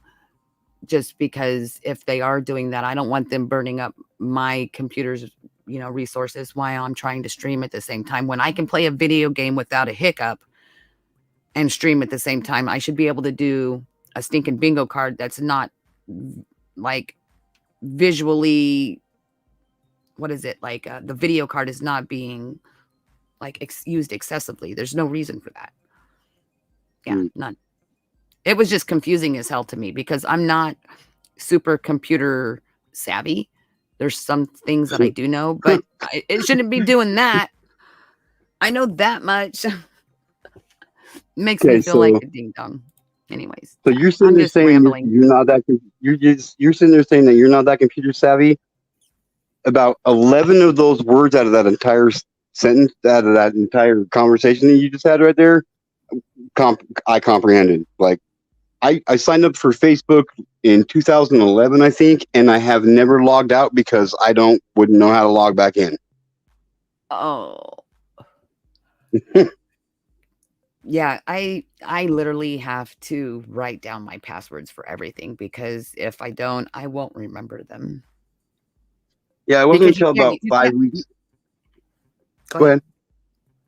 Oh, no, go ahead. I want you to make your point first because I'm going to rebuttal it real quick. I was going to say because I won't remember them and I don't use the same one for every single thing. So things that I use for like YouTube or stuff like that, or that may be compromised because of business, I don't use them for anything that's personal. And so I have to write them down because there's probably about 30 of them. And I have to like, and then I'll change them like once every, you know, so often to where if someone does get a hold of it, I can every like 6 or 7 years. Oh God, no. I probably change it like bi-weekly at least. Oh, wow.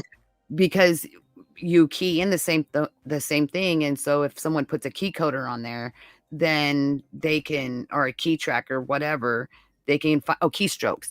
So if they put something on your computer that figures out your keystrokes, then they have it. So if you change it regularly, then it would be harder for them to keep up with. If they have a what, they can do what and do what? Exactly. So there's ways that people can put like keystroke trackers on your phone, on your computer, on any type of electronic device. So if you don't have like a really good security for your devices through whatever routing system you use, whether it's the router in your house or an actual something on your device itself, they can get your keystrokes. Okay, so have you ever seen how they put like an artificial cover over, like, you know, like the little card machine when you run your credit card, right? They actually Yeah. have manufactured a fake one that goes on top and it records your keystrokes. So they have your card number and they have the keystroke. So Oh, basically they is that they how take that a bolt. motherfucker's doing it then? So for instance, there's like a manufactured, like a plastic cover that's on top of a real cover. It looks identical, and every button you push, what it does is there's like these little magnetic things or whatever, little wires, and it copies the keystroke. So it does go through like a normal credit card machine because it's basically like having a fake nail on top of the real nail. Basically, it's just an overlay over it, a little plastic overlay that you can't tell unless you tried to take it off, and the real one's underneath. And so there's places on the East Coast that some, like, you know, like those like 7-Eleven or whatever type 24-hour little No gas convenience stations, stores. convenience stores, actually got busted for it because there was a keystroke, a fake one on top of it, and it was learning keystrokes, keeping people's credit card information. So with No. that, I mean, that's just some of the kind of crooked shit that goes on in today's world, you know? Maybe I shouldn't be on the internet. Um, and so it's kind of like if you keep your credit card in your wallet, you know, like a little wallet, right? People could walk by you with their phone and get your card information. So they started making those little magnetic cases to put your cards in, so it blocks that transmission of someone getting your card information, because now they have chips in them, and all you do is take, you know how it has that little card reader on there that you can tap on the machine. Well, they have that same device that's hooked to their phone or whatever, that they can just walk up behind you if they see you have your wallet in there and get your card information. Wow. Yeah, if you Google it, you will see there's so much shady stuff that goes on. People lose their identities that way. Yeah. So if you've ever had your like a real credit history pulled, like there was one point a while back that I noticed somebody from another state that I'd never been in, and it was a guy that had been using like my social at one point, and I could see where he lived, where he worked, and I was just like, that's just crazy to me. Like, Wow. like how did they get that? Sunshine says the chip scrambles it and hence the chip being made. It hence the chip being made. Yeah. So Sunshine knows what I'm talking about. So there's this like little reader thing that can actually, people can walk up behind you and run it like next to you and get your, okay, you know, do you have Cash App? Yeah. Okay. Prime example. I learned this the hard way. I have my Cash App business card. And I noticed when I got my new phone, your phones have the card readers, right? And so I had stuck that stupid Cash App card in my wallet, not my wallet, in the phone wallet. And I noticed, I'm like, why does this Cash App thing keep popping up on my phone? And I thought my brand new phone had a virus, and I was wigging out. Come to find out, I'm Googling I'm Googling, I'm like, why does Cash App keep popping up on my phone and keep saying add money or whatever to it? And it said, they asked me, like somebody else had asked the question, and it was like, do you have your card in with your phone? And I was like, yeah, I do. And it's the phone is picking up the card's information. The It happened fuck? to me. Yeah. It could read the chip. Yeah. And I thought Wow. someone had put some shit on my phone, and I'm like, I've had it for 3 days, you know? So it does happen. Because I'm in a battle with Cash App right now because I have like, I don't know. I just barely noticed it a couple days ago, but over the last 6 months, there's probably been 350, 400 charges at 49 cents a piece.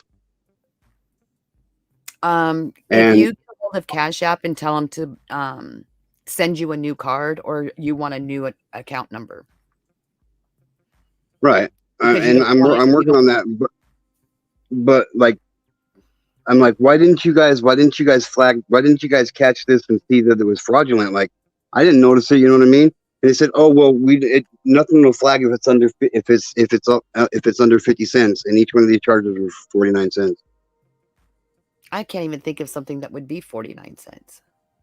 And it's not like there's one and then there's another, and then like it's fucking Like whatever once a amount of day? money I got, whatever amount of money I got in my account, and they can get like all at one time within a matter of just a minute or two. Oh, so they keep doing it on that same day. Yeah, but this has been happening, like, I guess, over the course of like the last 6 months so far. And like I said, 350, 400 charges at 49 cents a piece is what? Sunshine says, I always take my card information off of it. That's how you protect yourself on Cash App. But the problem is, if you have money already in Cash App, either you would have to withdraw that money every single time and then put it back on. So for instance, when I do bingo, okay, so all the bingo money that's made goes into one account. So I take from all the different apps, like the Venmo, the Cash App, the PayPal, and then I put it all in one. And then when someone wins, and I can disperse it out from that one. But not everybody uses Cash App, darn it. So that kind of sucks, because if someone wins and they have Venmo, then I have to put the money back on Venmo and then give it back to them that way, instead of just sending it all back out through Cash App. She said, yeah, you transfer it off immediately. And that would be fine if on days, which I do, is on days that I don't do, or on the days that I do bingo, I have to make sure that it stays on there. So the person that, if they won, that they can be paid back. So I can understand both ways, but she's right. If you take the money off of there, so I would get another card or something, or maybe your private account, and put it into your private account. So then it's not able to pull that transaction, because it won't let you overdraw it. You know what I mean? Yeah. Yeah, but Yeah. it is a pain in the butt. I made that mistake on, doing those reoccurring, like Google Play, Right. like for YouTube, for instance, that $15.99 a month. Well, I didn't realize that on all three devices, on all three of my devices, I had two of them were on two different accounts, even though I only used the one account to watch YouTube. And so they were making a fortune off of me, and I didn't realize it until I was like, man, why do I have like 3 charges for YouTube when I only use one? And so I had to start going back and getting all the refunds for it. And I was like, I've been double paying you guys this whole time. Yeah. Or triple paying, actually. I'd been triple paying, and I was like, man, they were making like $45 off me a month instead of 15. Yeah. Wow. So I ended up doing the same thing. So now everything, like even my StreamYard, I took everything off of autopay. Yeah. She says Apple Pay is safer too. Yeah, I don't have Apple products. Yeah, I have Android too. I just switched. I do have my one. Well, I have 2 iPhones and then 2 Androids, and I switched from my main phone to the Android. So I like the fact, like, you don't even have to carry cards with you anymore. Now you can just use like your device or your watch or whatever. Especially like when you're traveling, it can be dangerous. Like if you lose it or someone is able to get that kind of information. Hmm. Premium is going up. What? Premium what? Gasoline? Are you talking about gas or are you talking about YouTube premium? I don't want to hear that. I think streamers should get YouTube premium for free. We need to like go out there and pick it. Yeah.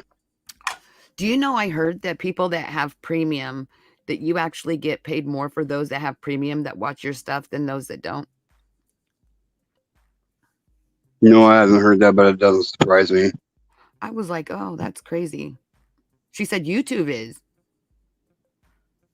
Oh, I stream music a lot, like from traveling, because I do a lot of traveling. And so I like paying for the premium so then I don't get that commercials all the time. mm. Wow, I didn't know Yeah, that. That's craziness. Damn YouTube. yeah, fucking YouTube, bunch of jerks, money hungry people anyway. Have you seen how big their facility is? Holy moly. No, I can only imagine. Shh, it's like 5 square blocks. Like New York blocks, California blocks, Idaho blocks, because Idaho blocks are nowhere nearly as supposed to be as big as California blocks, and California blocks are kind of similar to the ones in New York, but you know they're all different size. So you know we talking what blocks are Texas size blocks because everybody knows everything's smaller in Texas. Here, I'll show you. It's called I'll show you. Oh my gosh, this place is huge.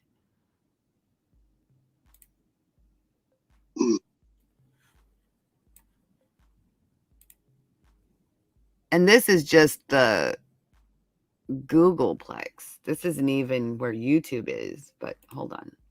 Because there's more than one to boot. No. So, oh, I didn't put it up there. So, like, you see where it says Googleplex? Google, Google, Google, Google, Google, Google, Google. Holy shit. Google. This is all Google. Look at this. Oh, wait, it's even bigger. Hold on. It's like it's their own state. It's from over here down here. It's like this whole. Wait, hold on. It's even bigger because there's some over here. Oh, there's the Bay campus. So it's like, I can't go. I got to make it even smaller. It's like this whole. Oops. Shit. It's like this whole area. That's way more than 4 California blocks. That's like. It's like its own. That's like Iowa or Ohio. It's like its own town. So it says 1,000 feet. So if we zoomed out, it's gotta be. It's just massive. It's massive. Well, no, that where it says it's 1,000 feet. That means for every distance that you put on that screen that's that long is 1,000 feet. Yeah. So this says 2,000 feet from here to here. Okay. So let me zoom in a little bit. Do I got to type it in again? Okay. It was all targeted earlier. There, let me hit search again. Oh, okay. There they are. So all those dots, all of these dots is a Google. So, wow. And that's 1,000. So that's like 1,000, 1,000, 1,000, 1,000, 1,000, 1,000. You know what I mean? all the way Yeah. around. It is just huge. Wow. Oh, it's even bigger. Sorry. Wait, let me zoom in a little bit. Let me close this. There you go. All of this whole area. Isn't that Wow. insane? That Yeah, it's like is their own fucking insane. state. Yeah, because it's like its own state. So if I zoom out, the size of it is pretty much this whole section. And there's some on this side of the highway. So it's like a whole town. It's like a whole town. Like this is the town of like where Stanford is, Menlo Park. I mean, it's probably a quarter of the size of just Mountain View. No, it's probably like a third of Mountain View is Google Wow. of that town. This whole section is Google alone. Yeah. Holy shit. You could get lost there. I'm lost here, and I'm not even there. She said, yeah, it's called the Google state. Yep. And then there's a whole nother one that's farther up north, where YouTube is. Like, and YouTube has like 6 buildings in like I a was gonna say, I thought that's block what radius. we were looking up, not Google. I thought we were looking up how big YouTube was on there, but you know, Oh, you yeah, wanted to go off on Google, so you know, we're good. Yeah. Oh, yeah. Here, watch YouTube on the map. So, maps. Okay, let me close this out. You.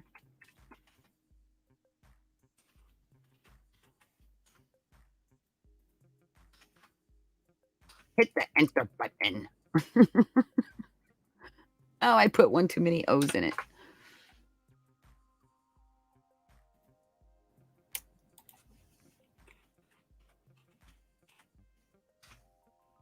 No, I don't want the website. Ah!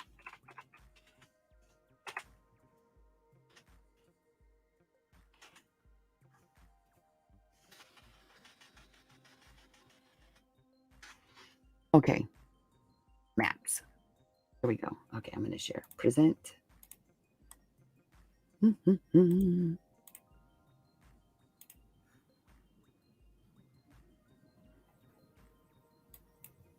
And there's 2 of them because I think there's one by LA and then there's one like up here somewhere. Am I spelling it wrong? What do you mean? I don't know. I just see you and me. That's all I see. Okay, wait. Okay, let's see. YouTube head.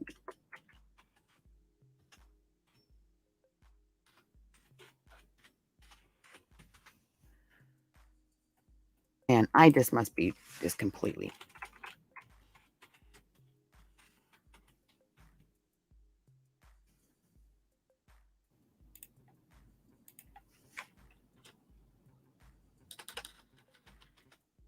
There we go. Okay, it's in San Bruno. Okay, maps. Why is it doing that? So annoying. Okay, let me share screen, add to stream. Okay.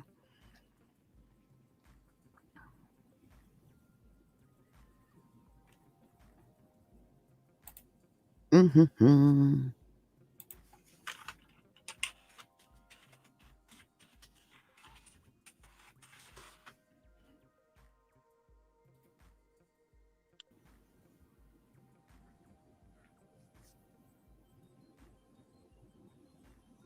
Do, do, do, do, do, do, do. Okay, that's not going to give me what I want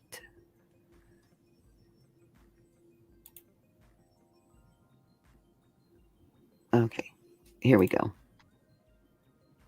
Now maybe they'll give me the map. I just want to open it. Can you see it? Yep. Oh, it won't let me zoom. I can't see any of what it says, but I can see the map. Let's see. Okay, control.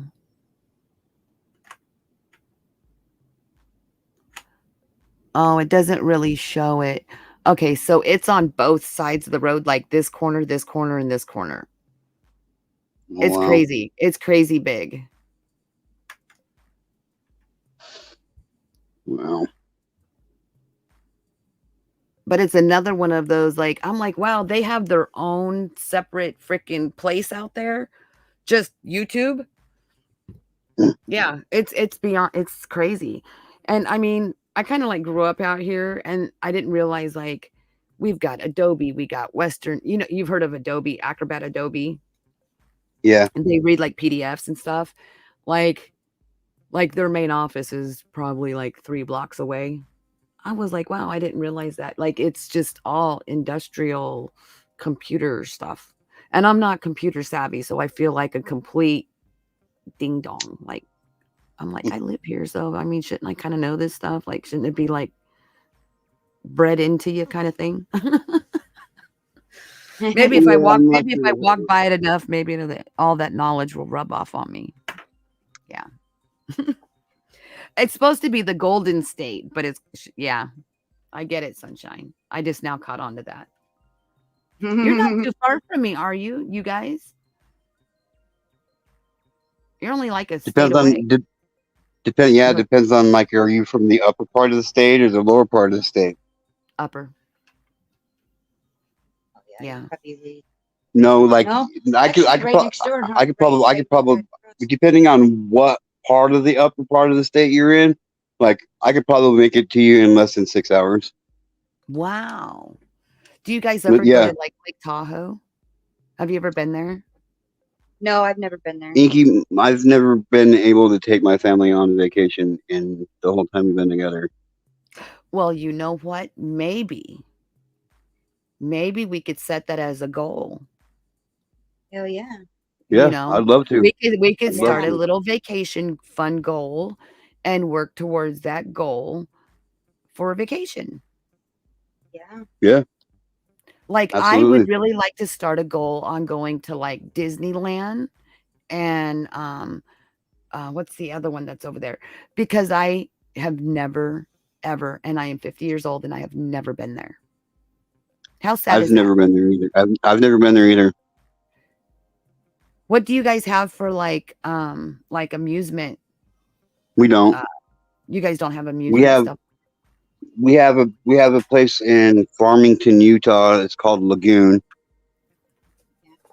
but that's like the closest like amusement park that we have here. Does it have like roller And coasters then, and stuff? oh yeah, Oh, oh that's yeah. awesome.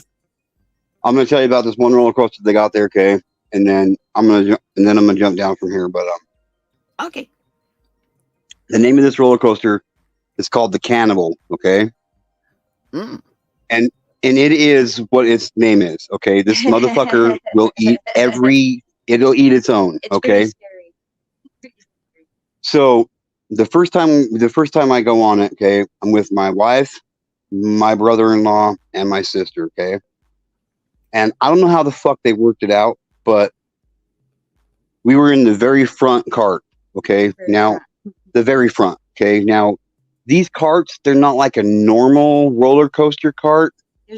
There's nothing in front of you besides a bar. Where your feet are, There's nothing on the sides of you besides these bars, okay?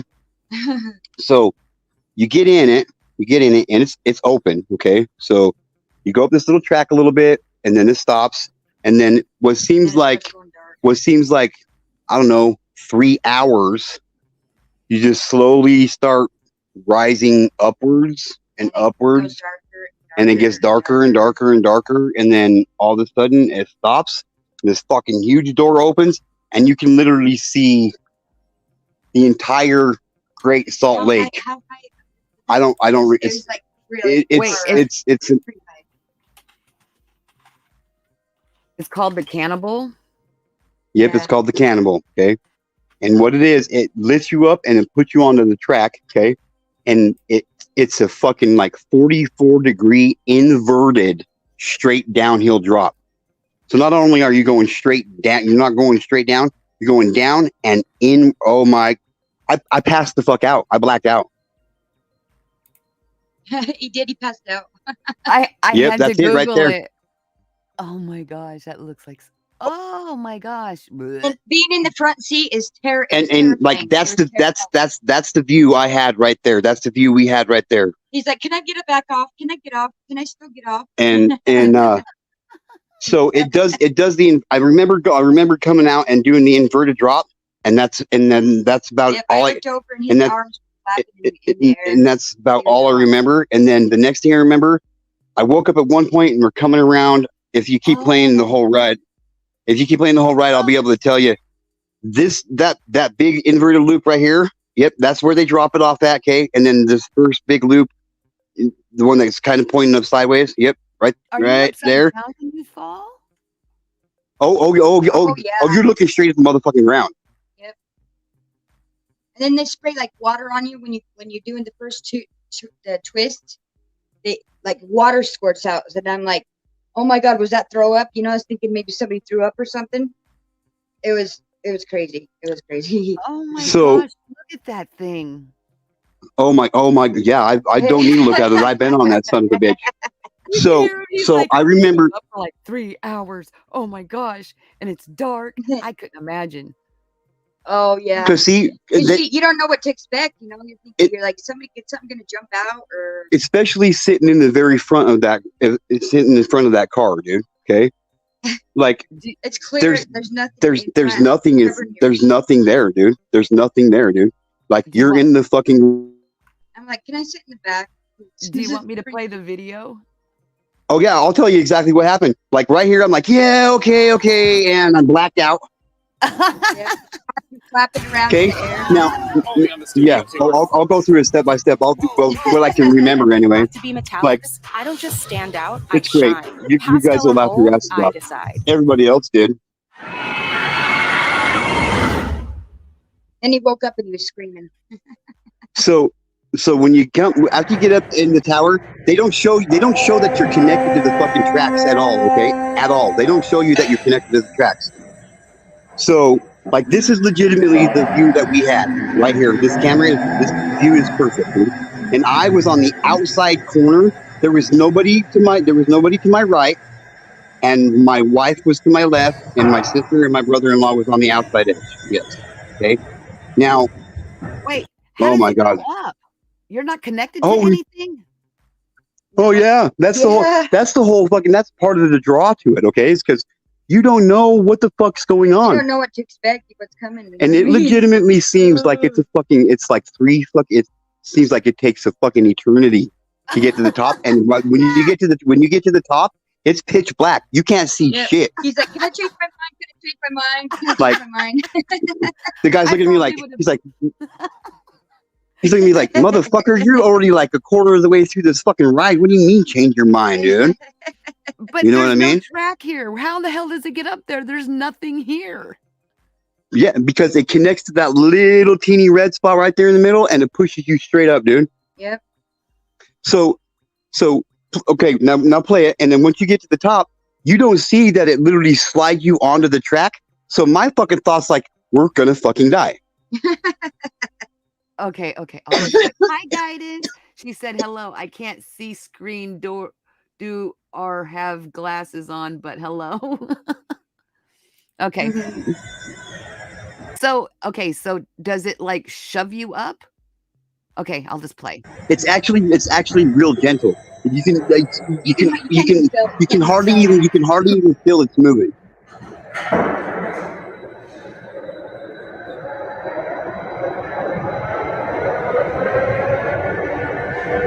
There's no way it was that fast going up there. See what? Just pitch black. Just pitch fucking black. I was like, oh my god, something's gonna pop out. And we didn't see any of that. All that was black. Yeah. And then the door comes open. And right here, I'm like, as soon as the door comes open and it lowers and it reads, I'm like, oh my god. fucking land. And it doesn't just, like, it stops. Oh, wait for it. It gets better. Oh, I hope I don't get And sick. then right Oh, here. hell no. Okay, right here I blacked out. Okay, I have no recollection of this. Right here I'm still blacked out. Then right about here I woke up. I'm like, Oh yeah, and then right there I'm blacked out. Boom, boom. Okay, we're getting ready to go completely upside Yeah, I'm watching sideways, it all the time. sideways. Now right here, I'm like, I wake up, I'm like, okay, I made it, and then I black the fuck out. Right here, my wife said my arms were like fucking spaghetti They noodles were flopping. I don't remember any of this part of this ride at all. None of this part. None of this part. None of this part. I'm out. Out. Still blacked out. I don't remember any of this part. Now, if I remember right, because I did write it again later on, but where it comes, like, it basically, when it comes to a stop the first time, like, I wake up right here. Right here is where I wake up. And this dude's standing right here to my right, and he's looking at me. And I wake up and I start screaming right where I stopped screaming before I blacked out the first time. I'm like, ah! And then I realized the fucking ride was over. I was like, that wasn't too bad. Oh my gosh. Oh my Yeah. God. Like, Yeah, it was I'm really still funny. wondering how the hell it got up there. There has to be something in the ground that pushes you up. Yeah. Yeah. And like, it's when they first opened it, I'm not sure if it's still like that. I'm not sure if it's still rated the most scariest, that, like, they called it the cannibal because it, up to that point that I built it, it legitimately eats every other roller coaster you've ever fucking been on alive, dude. Like, they got the Colossus there, okay? And the Colossus in Lagoon was like one of the very first double back-to-back inverted fucking 360s upside down.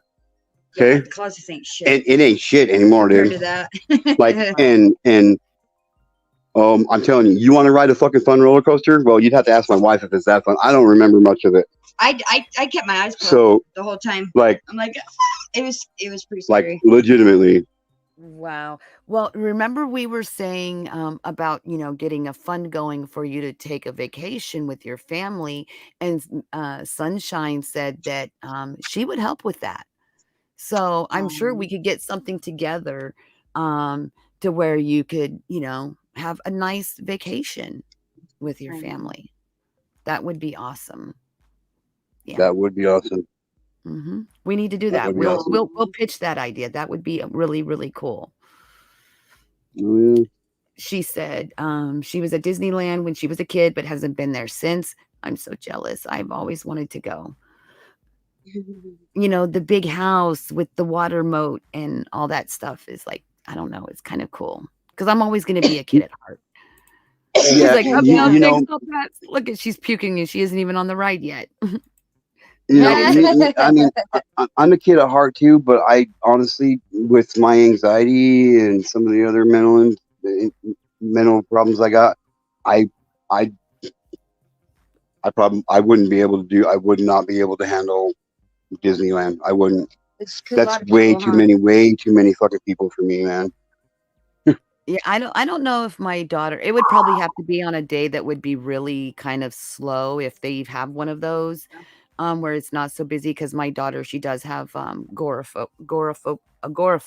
Agoraphobia? Yep, Yeah. me too. Me too. And she can't do big crowds at all. She can't, poor thing. And I feel really bad. Like, even if the beach is too crowded, she'll be like, I can't. Well, Yep. Like, I feel your daughter's pain so much. I really do. Plus I got anxiety disorder, panic attacks, antisocial anxiety disorder. Like, so when it gets over, a few people, it's horrible. It's usually not too bad if I'm with you, but still, even then, it's hard. Yeah, it's hard. Guidance said, she says that Super Bowl Sunday is the best day for any park. I can see that. Yeah. I wonder if Disney World is less busy than Disneyland, because LA is so congested. Yeah. I wonder if it's less busy out there versus out here. Yeah. You're talking to somebody too that I legitimately have no desire to ever see Las Vegas, just because of the amount of people that are all clustered together so much, dude. You would probably enjoy Reno much more because it's less congested and there's more things you can do as a family versus Las Vegas is more completely adult playground and Reno is more Right. geared towards family uh, than just adults, and it's less crowded. It's a lot less crowded. Like it's nothing. It's way more. Unless it's during a convention, which it would be more congested, but typically it's pretty mellow during the week. Like there was Have you? Go ahead. Go ahead. like you saw the video I took, and that was like I took that video on Thursday.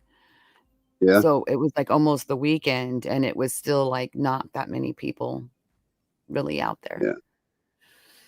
And I like to be able to enjoy sightseeing and stuff like that. And I don't like feeling uh, like I'm fighting a crowd, anything like that. Sunshine says she Right. has an issue with big crowds too, and she also has, she said that she's also been through domestic violence and stuff. And I wonder if that's just a trigger that happens after you've been through something like that, where you're less apt to wanting to be in places that you feel that you don't have control of your immediate surroundings.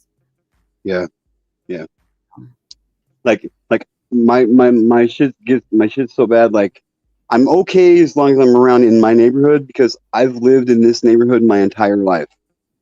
Like my parents live. I could throw a rock and hit my parents' house, and my grandpa used to live in this house. Like I've lived on this side of town that I live in right now my entire life. So like the convenience store and the little family market that we got right here, I can go to those pretty much easy, pretty much by myself. It's okay. Sometimes some days it's a real bitch, but like to drive across town by myself, it freaks me out because like once you get to know a little bit more about me and shit, like I got some mental disorders that are fucking scary for me. You know what I mean? mhm. And I have no idea. I get these. I'll have these blackouts that I don't know what the fuck happens, but they're crazy, and yeah, it's just fucking hard for me to go outside sometimes, even and like just thinking about going grocery shopping. Like I have to do it when Walmart quit being open 24 hours a day. I cried Yep. because I could go in there at 2, 3, 4 o'clock in the morning and be semi decent and be semi okay. You know what I mean? Because there wasn't people around, man. But Yep. I it's hear just you on it's that fucking one. horrible, man. It's fucking horrible. And I would do the same thing. Actually, Walmart gives me anxiety. It really does because it is so congested. And I would do the Yeah, same thing. I would do all my shopping like really, really early in the morning or really late at night. And since, the vid, they don't I don't see any of them open 24 hours anymore. They might be in places like Nevada where it's more of a 24-hour state, but um any place I've been in the recent years, they're not open anymore. They close at like yeah. midnight. Ours So closes I at fucking 10 o'clock. Ours, yeah. ours closes at 10 o'clock. Yep. So now I do my shopping, my grocery shopping back at a regular grocery store, one of the regular local grocery stores because they're less Yeah, congested since, Wally World took over. yeah. Less congested, but twice as expensive. Yeah, Yeah. But then you can get yeah, in and out and you don't feel like someone's crawling yep, up your butt. yep, I don't even like going down the same lane as somebody else. Like I will avoid that lane until there's nobody in there. yeah. Yeah, So I and get in it. like I do. I don't know what it is, but I really don't consider myself to be a people person, and people are fucking drawn to me for some reason, dude. And I'm like, I'm not wearing a fucking shirt that says, "Hi, I'm a nice guy. Come and talk to me," because I just got to know who you are. I'm that guy that's wearing a shirt that says, "Get the fuck away from me, leave me alone," because it's hazardous to your health if you don't. But I'm like, we went to this thing. I had to take like fucking three Ativan or three of my fucking anxiety medications just to go to this end of the school party thing for my daughter back when she was in 5th grade. And Aw. I'm telling every kid in this fucking school was flocked around me, and I'm like, Kids coming up So and dancing in front of me. They're like, "Hey, mister, watch asking them this shit." I'm like, "What questions, the asking like? them questions and stuff, and, Like, what the I, fuck is going on?" you know, there's it's like a hundred, strange. parents there. I think we have talked about this before, that when you've been through something like that, kids can sense it before they're even old enough to understand it, and they sense you as a safe zone. Yeah. Yeah. And Mm. yeah. Um, I, I've had a couple of kids, like I'd be in the grocery store and they would just give me that look, and I'm just like, oh, this kid's not in a happy place. Or they would approach me, and it was one of those driving forces of why I'm here. It's very, very, very eerie, but they know that you are a safe zone, and I think that's just their instincts before. I think as we get older, we become more used to the gray noise, and though that sensory system is drowned out and we don't utilize it. So like when babies are born, they have natural survival instincts they're born with, like how did they, it's like can you imagine you're a kitty cat and a mama cat has babies. How does the baby kitty know to find its mom's boobs, right? To Yeah. nurse. Yeah. Kind of like human babies, they just know how to suckle. They're kind of born with those instincts. Baby kangaroos. Do you know, like, baby kangaroos aren't born like they're a marsupial. They're not born like a kitty cat. They start off as this little teeny tiny thing, and it crawls up its mommy's fur and hops in the little pouch, and it's only like the size of a pea, if Yeah. not smaller. I think it's smaller. Yeah.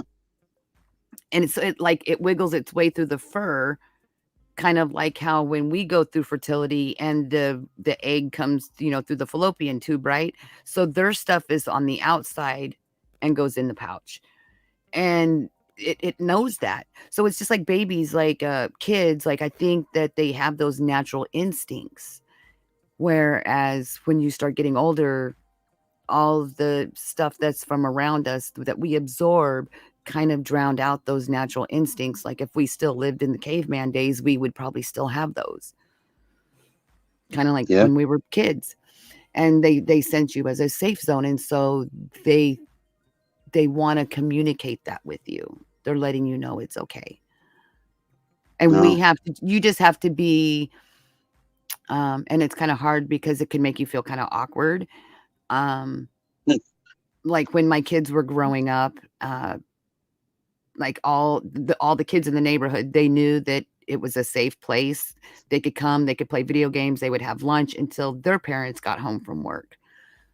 You know, Right. I don't know, it's kind of hard to explain, but I've noticed it in many situations, and I truly believe that it's just their natural sensory system, like their survival mode. And as we get older, we lose it, and that's what ends up us in a rough position because we block those red flags out. We don't use our normal sensories to say this is to protect us. Guidance said kids are like animals. They know you are kind. She said yes. And Sunshine said yes, they do. Yeah, so don't, take it in and absorb it as this is a good, healthy thing. And I know it's hard. It's easier said than done. But yeah, that's something that you can work on and be like, okay, that's just their Yeah. their natural sensory system saying it's okay. It's okay. Yes. Yeah. It's hard. And I know you're But tired, and it is 5:30 in the morning, I think, for you. So 5:40. yep, it is 5:40 in the 5:40. morning. Yeah. And it's Yep. 4:40 for me. So poor Guidance, she's probably just waking up. It's got to How are be you like today, Guidance?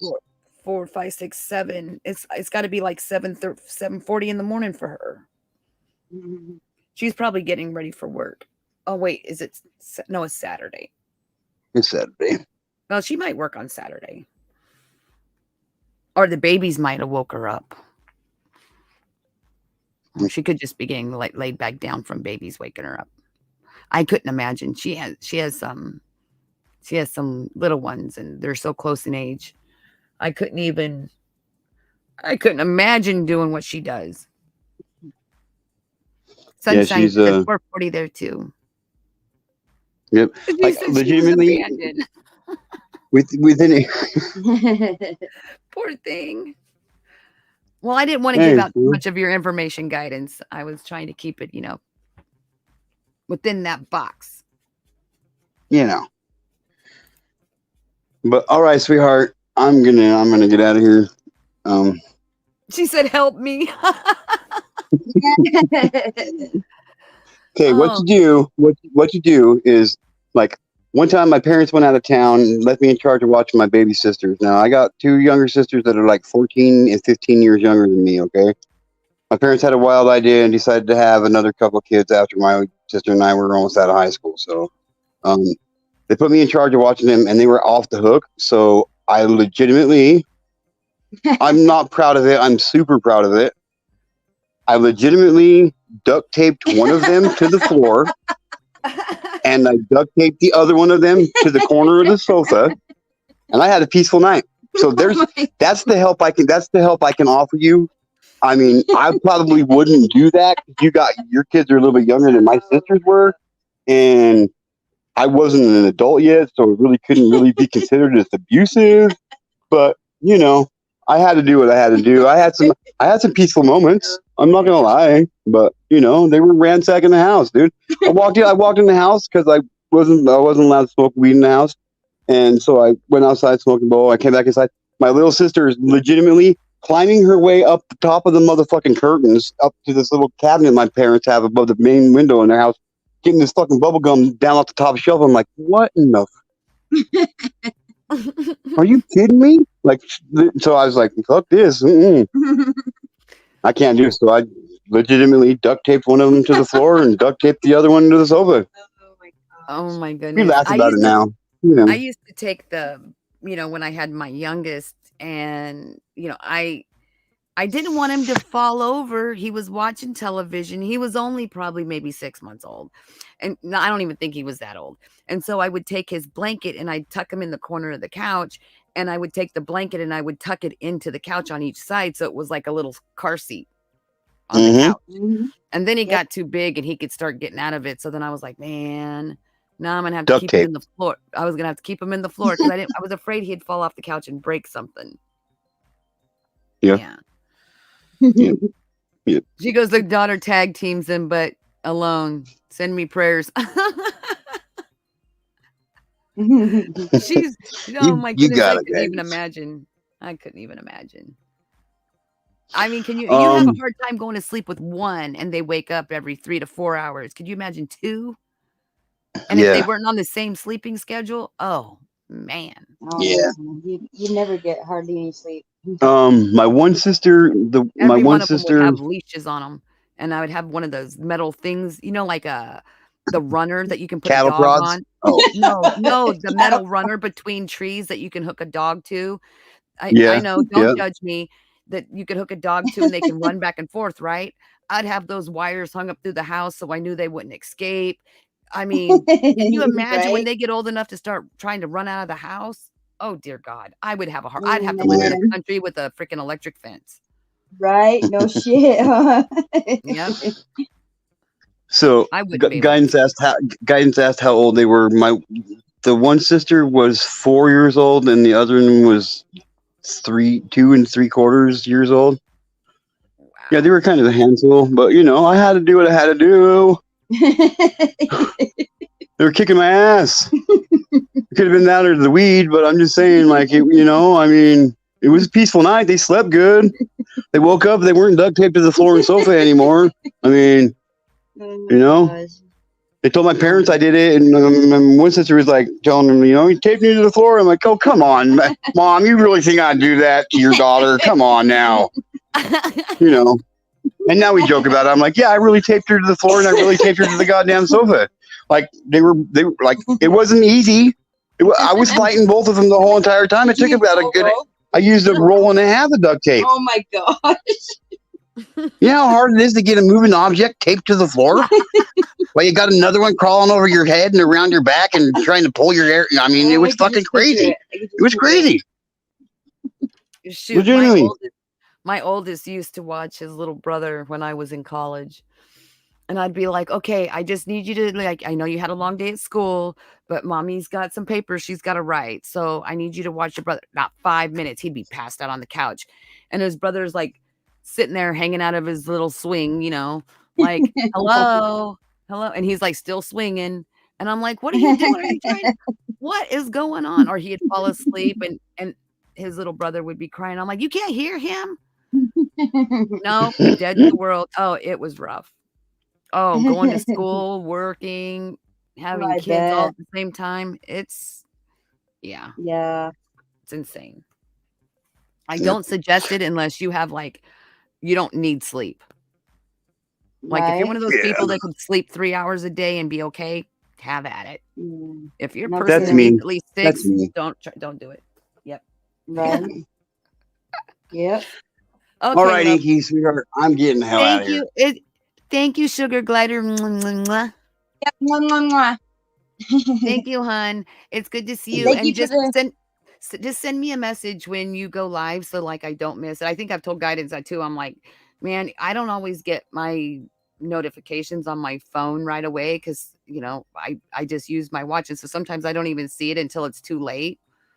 So yeah, just send me a message and be like, hey, I'm going live, and All then right. I'll Okay. pop in.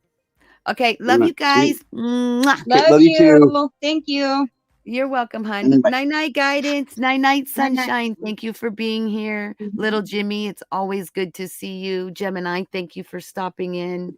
If it wasn't for you guys, I wouldn't be here. I really Hey. wouldn't. And you know what? Just nobody get to know. I do. I appreciate, your guys' sweet words because I really do try to, be neutral. And I'm not on anyone's team. I'm on Team Inky. That's for humanity and supporting those that are, doing the right thing. Yeah. Heck yeah. And just know that these words that we use that you guys consider, genuine, they're genuine. I'm not going to waste my breath on saying words that aren't. It's so honest, and it's just being honest too, So Thank you. Thank you so much. Mwah. Mwah. You all have a good one. blessed Saturday. I hope you all get to enjoy it. Don't be too hot because I know there's a heat wave coming through. So stay cool, stay out of the heat, and have a wonderful day. He's probably sleeping. I think he has work. I know he's been working. Oh, thank you, guidance. Thank you for that $5. I appreciate it. He went back to work after his heart surgery, so he's been a little worn out. So he's catching up on his beauty sleep, I'm sure. Plus, it's really late for him. He's in the same time zone you are, I think, love. Thank you so very much. Love you too. And your guys' video is so funny. Yeah, so funny.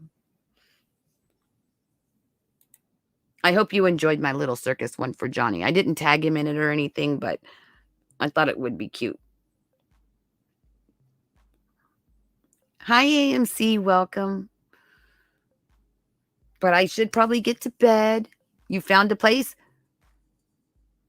You'll have to tell me later. I don't want to know. Tell me later. But I love you all. Mwah. You guys have a wonderful day. Wonderful day.